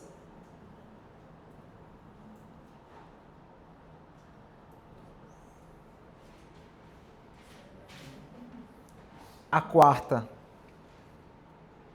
em Éfeso, capítulo 19. Aí você põe assim, quinto, entre aspas, para todo mundo. Vou revisar. Primeira, onde foi? Jerusalém. Qual capítulo? 2. Depois? Atos capítulo 8. Depois? Cesareia. Atos capítulo? E a quarta em Éfeso, em Atos capítulo 19. E aí você bota assim, quinta, entre aspas, para todo mundo. Daí para todo o mundo. Vem mais uma revelaçãozinha aqui, um ensino. Todas as vezes que você vê lá em Atos, foram cheios do Espírito Santo, Existem 2 palavras em grego para a palavra cheio. Nós temos a palavra pimpleme. Repete comigo, pimpleme. Pode colocar o nome de uma marca, né? Pimpleme e pleiros. Eu gosto dessa daqui, pleiros. A ideia de pimpleme é uma ideia de derramamento. Dá pra ver o azul aí, gente? Ou não? Melhor o verde, né?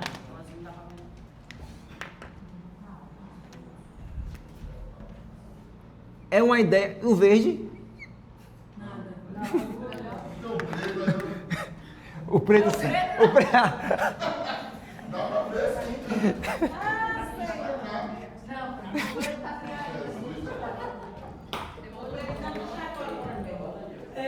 Os dois já estão pegando doação de piloto.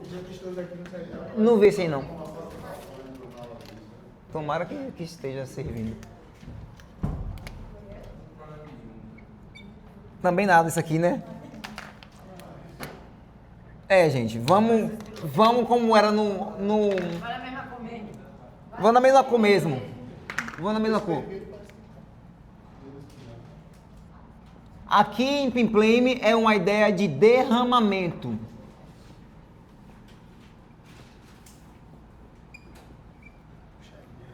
Como se o enchimento fosse de dentro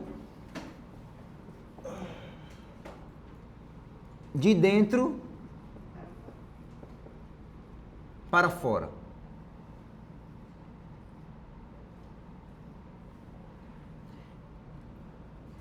Já o Pleiros é uma ideia de transbordamento. Quem transborda? Transborda de fora para dentro ou de dentro para fora? De dentro para fora.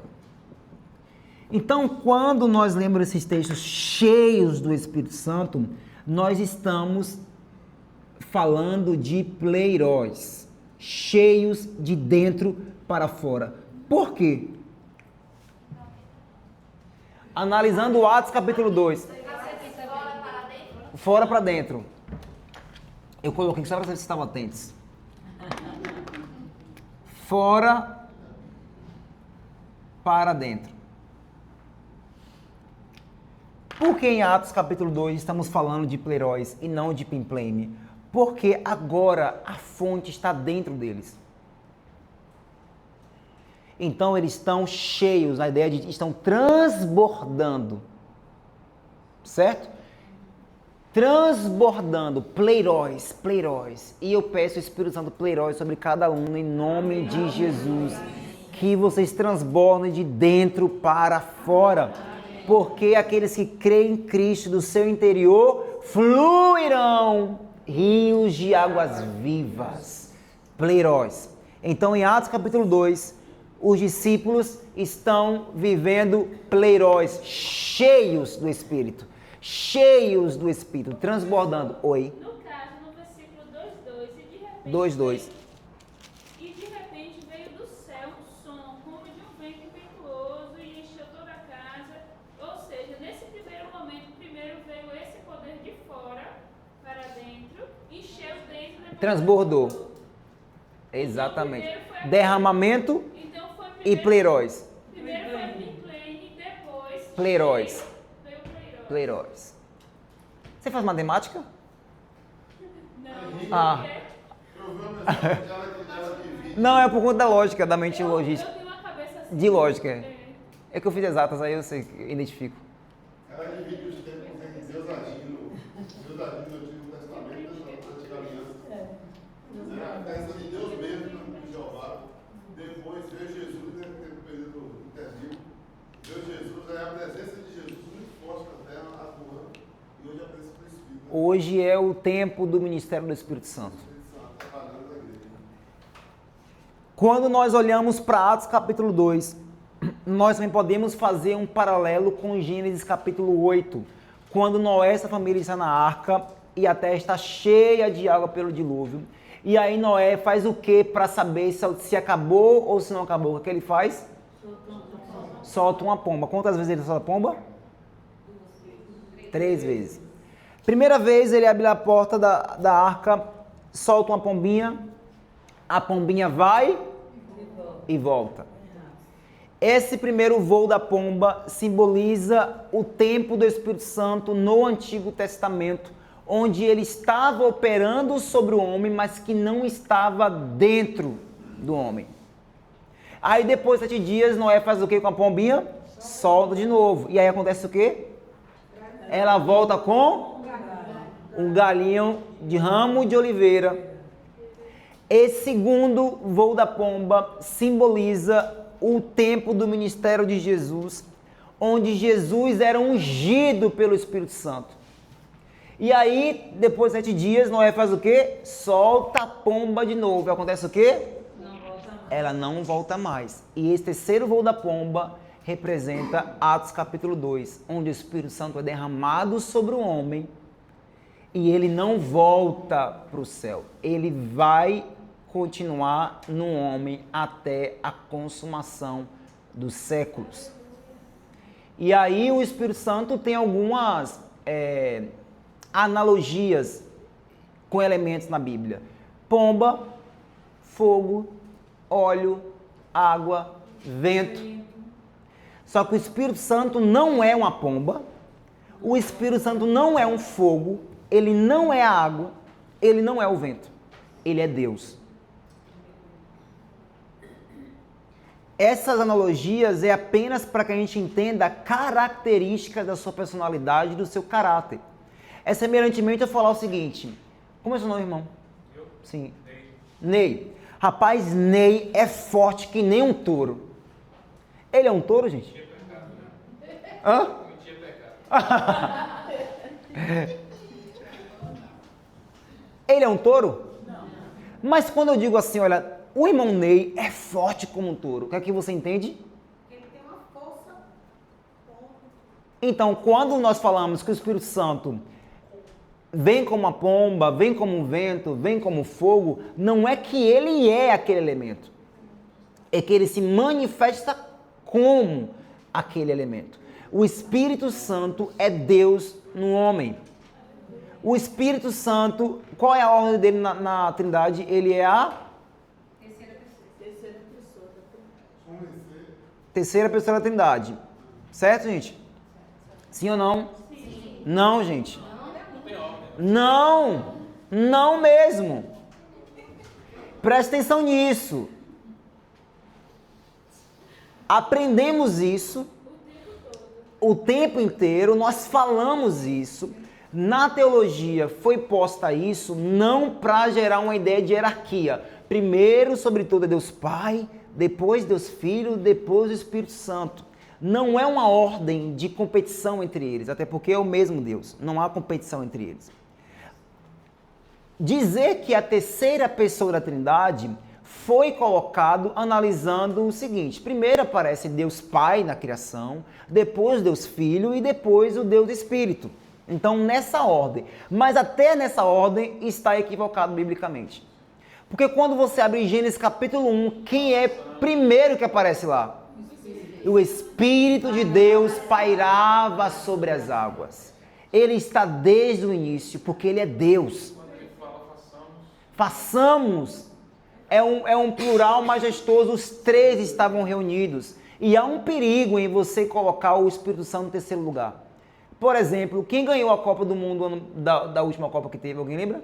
Argentina. Quem? Argentina. A Argentina. Quem ficou em segundo? França. Em terceiro? Ninguém lembra do terceiro. Terceiro lugar não é importante para ninguém, gente. Em terceiro lugar, o terceiro lugar não traz honra, não traz lembrança. Todo mundo para o primeiro lugar. E quando a gente começa a colocar o Espírito Santo no terceiro lugar, a gente começa a esquecer dele. A gente começa a apagar ele. Então não dá para a gente viver o que Atos viveu, colocando o Espírito Santo em terceiro lugar nas nossas vidas. Ele é o primeiro, ele é super importante, inclusive o próprio Jesus disse, olha, me entristeça, mas não entristeça o Espírito Santo, não ofendam a ele é Deus. Ele tem que ser o primeiro em nossas vidas. Ele é poderoso, ele é consolador, mas ele é fogo consumidor. Ele é muito bom, mas ele é terrível contra o pecado. E é uma pessoa que está dentro de você. Por que é uma pessoa? Não é que ele tem duas pernas, dois olhos, a boca igual você, assim, não é nesse sentido. É uma pessoa porque ele tem vontade, ele tem sentimentos, ele tem decisões e ele pode ser relacionável. O Espírito Santo é Deus que fala. Quantas vezes por dia você fala com o Espírito Santo? Olha como a gente não usa o poder que começou lá em Atos 2. A gente conversa mais com a gente mesmo, até mesmo com o IA, do que com o Espírito Santo. Um amigo meu mandou mensagem para mim assim, Henrique, mandou um print, né? Olha aí, velho, a IA sabe das coisas mesmo, mas ele colocou lá, qual é a minha bênção? Eu nem sabia que estava tendo essa trend agora. Aí você coloca lá no chat GPT. Não coloca não, viu? Qual é a minha bênção e qual é a minha maldição. Aí quando eu recebi aquilo, eu achei tão absurdo um crente fazer isso que eu coloquei assim: se você tivesse perguntado ao Espírito, você saberia. Aí ele falou: nossa, Henrique, eu tava só brincando, desculpa. Eu falei: tá certo. Eu falei: é só abrir a Bíblia que você sabe qual é a sua bênção e qual é a sua maldição. Mas aí os crentes não estão conversando, interagindo com a fonte e estão interagindo com IA. Então, que sinais e maravilhas nós queremos manifestar? Uma geração se conecta mais com a inteligência artificial do que com Deus onisciente. Como Jesus disse, uma geração incrédula e perversa pede os sinais. Logo, meus queridos, nós precisamos conectar com a fonte. Esse Espírito que veio, eu acho lindo isso, o Espírito Santo veio e está em nós. E quando Cristo voltar, Ele vai estar com a igreja. Ele não vai nos deixar, Ele vai até a consumação dos séculos. Aproveita essa presença dentro de você. Fala com Ele, conversa com Ele, dialoga com Ele, pergunta as coisas para o Espírito Santo. É algo que eu tenho feito para que a minha mente seja sempre alerta sobre que eu carrego Deus dentro de mim. Porque parece que a gente esquece, né? Aí minha esposa sempre fica dando risada na minha cara. Pra que isso, menino? Eu abro o guarda-roupa e pergunto: Espírito Santo, qual a roupa que eu vou usar hoje? Mas eu não faço isso porque vai aparecer no meu guarda-roupa X roupa. É um ato que eu faço em outras questões também para que eu lembre que Ele está dentro de mim. Onde eu vou, Ele está. Eu estou arrumando meus meninos para ir para a escola. Eu falo: Espírito Santo, prepara o Uber já aí, viu? Em nome de Jesus, separa ele, eu providencio. Tem sempre mais louco que você, né? Aí você pensa: eu sou louco das roupas, aí a mãe é louca do Uber, aí aparecer aqui a louca do feijão, a louca do não sei o que, vai aparecer. Crente é muito criativo, gente. Crente é muito criativo. Mas esse é apenas um exemplo para que você converse com ele. Faz perguntas para o Espírito Santo. Por exemplo, lê a Bíblia e pergunta: Espírito Santo, o que significa isso? Eu não entendi nada, Espírito Santo. O que é isso aqui em número? Eu não entendi nada. Abre os meus olhos, ele começa a falar para você. E o nível de vida sobrenatural depende do nível de comunicação que você tem com o Espírito Santo. Perseveraram unânimes em oração. Inclusive, o fruto do Espírito é justamente para a gente externar a ansiedade. Exatamente. Eu acho que isso não tem que fazer questão de mostrar. É natural. Para você fazer mesmo, você tem que mostrar essa identidade que você tem carga do Espírito Santo. Para liberar mansidão, temperança, domínio próprio, né? Essas coisas que o Espírito Santo externa. Só que a gente é sempre extremista. O que acontece hoje? Os crentes subvalorizam os dons e não buscam o fruto. Verdade. Ambos são importantes. E para mim o que sustenta um dom genuíno é o fruto do Espírito. Testifica, né? E aí, porque os dons falam do poder do Espírito e o fruto fala também do caráter de Jesus. Então tem gente que tem que manifesta poder, mas não tem caráter. Inclusive, no fim vai ouvir aquela frasezinha de Jesus: ah, você curou, você profetizou, apartai-vos de mim que eu não vos conheço. Ou seja, eu não consigo me ver em você. É isso assim, eu não consigo ver meu caráter em você. Apartai-vos de mim que eu não vos conheço. Ou seja, não tem identificação de Jesus com aquela pessoa, porque faltou o fruto que modela o caráter. Então, jejuar pelos dons e buscar os dons é muito bom, mas o que sustenta a vida de um crente é o fruto do Espírito. Precisa dos dois. Fruto e dom. Fruto e dom. Fruto e dom. Fruto e dom. Por que adianta chegar aqui agora? Xaramanaia de cantarabadai. Aí lá atrás, no trânsito, vai! Domínio próprio nenhum. Mansidão zero. Cadê? Então busque o fruto e busque o dom. Geralmente ninguém jejua. Eu vou fazer um jejum aqui de 40 dias para Deus me dar mais amor. Se for só no trânsito, não, aí acabar com tudo, né? É. Uma das coisas que eu tenho assim alguns post-its em casa escrito, eu coloco assim em alguns lugares, mansidão e humildade. Eu preciso muito ser manso, Senhor, e mais humilde, por favor. Pelo amor de Deus, eu preciso disso. Buscar o fruto e o dom. Lá em Atos 2 acontece algo que vai entrar agora no Xeramanaia, que é quando os discípulos recebem esse poder. Finalmente aconteceu o que Cristo havia prometido. Mais uma vez, fiel e verdadeiro, e a promessa de Joel 2 começou a acontecer, o cumprimento do Espírito Santo.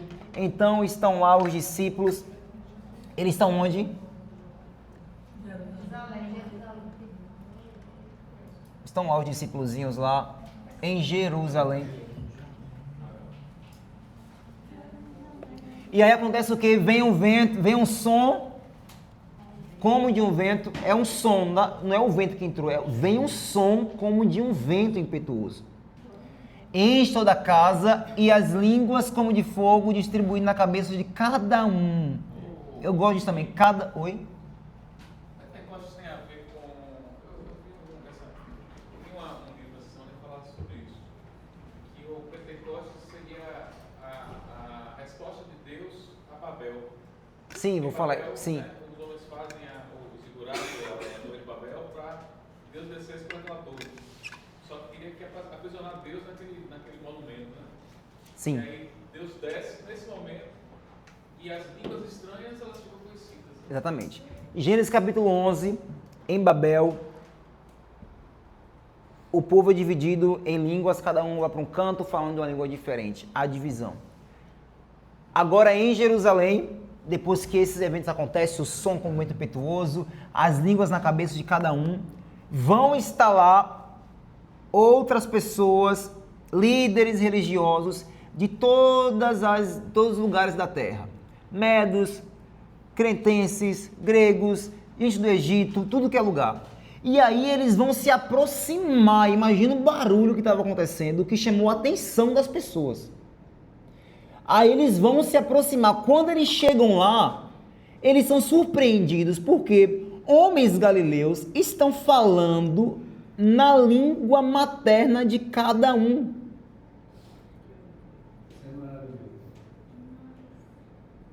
Cada um ouviu segundo a sua língua materna.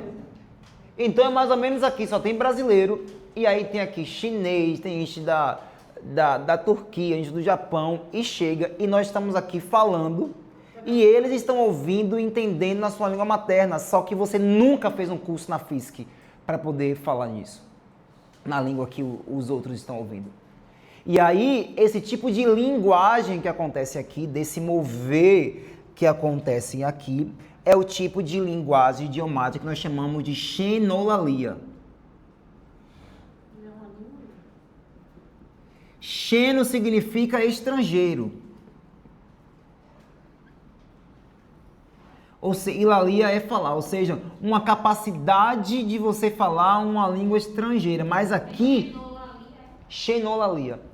Mas aqui é uma capacitação dada por Deus. Isso é sobrenatural. Aí eu não sei, porque a gente pode pensar várias coisas. Eu não sei se os hebreus, cada um estava falando justamente ali, né, em hebraico, na linguagem deles. E a pessoa que era da outra nação, quando a língua, eles, imagina só, é tudo poderoso. Pedro falando na língua dele, mas quando chegava na mente do outro, de outra nação, era decodificada na língua materna. Então eles ouviam em hebraico, mas entendiam na língua materna, também é poderoso. Ô professor, agora só viajando um pouco. Vamos viajar agora que é legal. Você vai observar que a história da igreja, esses discípulos foram para outros países pregar o evangelho para o povo. E então falou em que idioma? Se eles só eram judeus, só Estavam agora cheios. Entendeu? Se ele foi pregar o evangelho em outro lugar e ele não estudou o idioma, eu acredito que foi o poder de Deus. Não tinha FISC, né? Aqui não é o Xeramanaia, tá, gente? A teologia diz que aqui realmente tem vertentes teológicas, mas para mim é mais coerente com o texto. Porque é claro no texto, e cada um ouvia na sua língua materna. Não está falando de línguas estranhas, como é a glossolalia, falar uma língua estranha, que é a língua que somente você e Deus conseguem entender, de 1 Coríntios 13. Aqui é uma linguagem idiomática, porque o objetivo aqui não era edificar os discípulos, mas era alcançar as nações. Então aqui o objetivo era evangelismo. Em 1 Coríntios 13, o objetivo daquela linguagem é a edificação do indivíduo e da igreja se tiver interpretação. Então eu acredito que aqui o que aconteceu foi um batismo idiomático para os primeiros apóstolos, a fim de capacitá-los para alcançar outras nações, porque cada um ouvia as maravilhas de Deus na sua língua materna.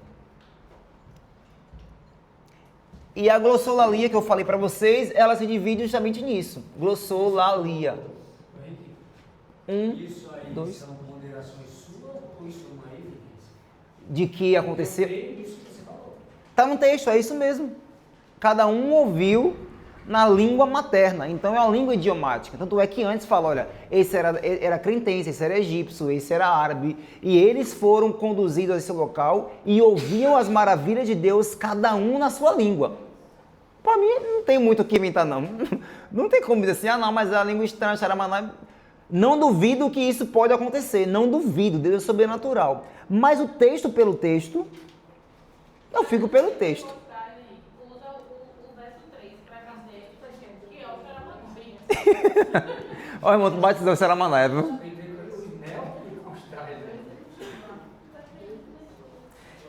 E apareceram distribuídas entre eles línguas como de fogo, as quais pousaram sobre cada um deles. Todos ficaram cheios do Espírito Santo e começaram a falar em outras línguas. Essas línguas começaram a falar em outras línguas, segundo o Espírito concedia que falassem. Eles estavam morando em Jerusalém, judeus, homens piedosos, vindo de todas as nações. Olha o contexto. O contexto aqui é idiomático. Até outra língua, É porque não dá pra gente ler só um versículo. Aí eu estou lendo os demais para você entender qual que é o contexto. O texto está explicando o contexto. É língua estrangeira, é idiomática, é a capacidade. Gente, isso é milagre, gente. Isso é milagre, isso é tão poderoso quanto. Ah, mas tá bom, mas talvez eles falavam em xeremanaia e eu vendo a linguagem. Tudo bem, é Deus também. Mas, pelo que eu consigo ler do texto imediatamente aqui, a informação que eu consigo interpretar é que eram línguas idiomáticas. Ok? Então, e a glossolalia, que é a capacidade de você falar outras línguas, se divide em três. A primeira é a linguagem literal, que é a língua fonadora, aparelho fonador, língua. Segundo, não linguística. Aí sim é 1 Coríntios 13.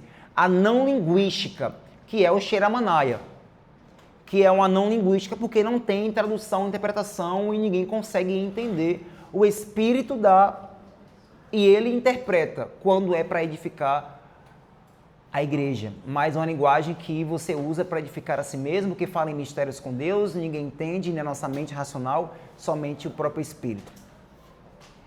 E a terceira é a xenolalia, que é a capacidade de falar em línguas estrangeiras. Ok?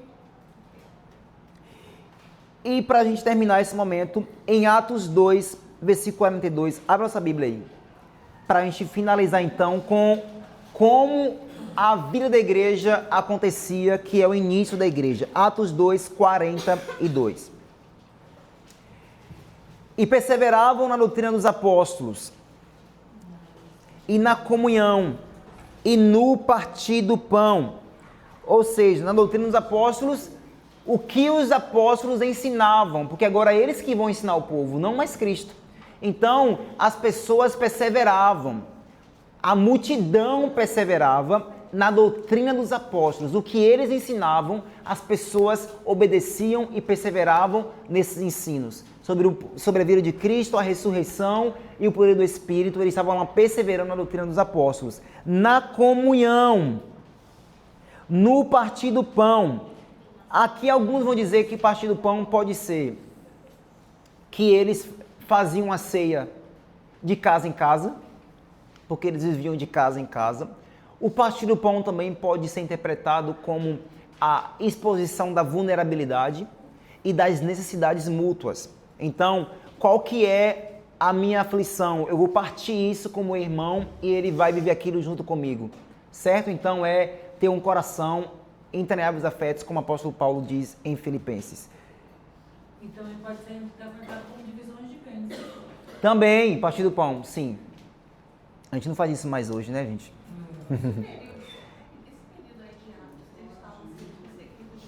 Ainda não, vai começar. Depois, a perseguição começa a partir de Atos capítulo 4. Quando Pedro e João vão curar o coxo na porta do templo, aí começa então a liderança judaica a falar o seguinte.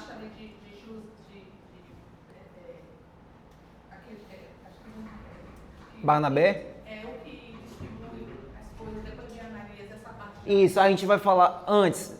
Ato 3 é Pedro e João lá na porta do templo curando o coxo. Aí isso causa indignação. Atos 4, eles vão estar no Sinédrio sendo julgados. Aí daí é só... Aí é tiro, porrada e bomba. A gente parou onde aqui, gente? 43. E nas orações. Em cada alma havia temor. E muitos prodígios e sinais eram feitos por meio dos apóstolos. Todos os que criam estavam juntos e tinham tudo em comum. Vendiam as suas propriedades e bens, distribuindo o produto entre todos, à medida que alguém tinha necessidade. Diariamente, perseveravam unânimes no templo, partiam pão de casa em casa e tomavam as suas refeições com alegria e singeleza de coração, louvando a Deus e contando com a simpatia de todo o povo. Enquanto isso, o Senhor lhes acrescentava dia a dia os que iam sendo salvos.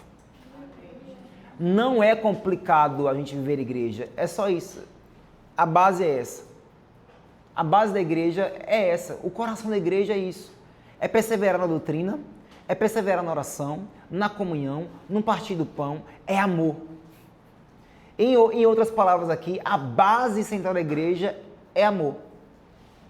E é o que Jesus deixa, né? O primeiro mandamento sim. Resume-se nisso. Então os discípulos aqui estão vivendo. Também, né? Ainda que eu falasse a língua dos anjos, sem o amor, Nada eu valeria. Então, meus queridos, encerramos o primeiro capítulo e o segundo capítulo de Atos e nos vemos na próxima semana para a gente dar a continuidade. Antes, porém, contudo, tem um presentezinho para vocês. Vocês vão responder essas questões aqui, é bem simples, e nós vamos corrigir juntos na próxima semana, tá? Distribui para mim, por favor.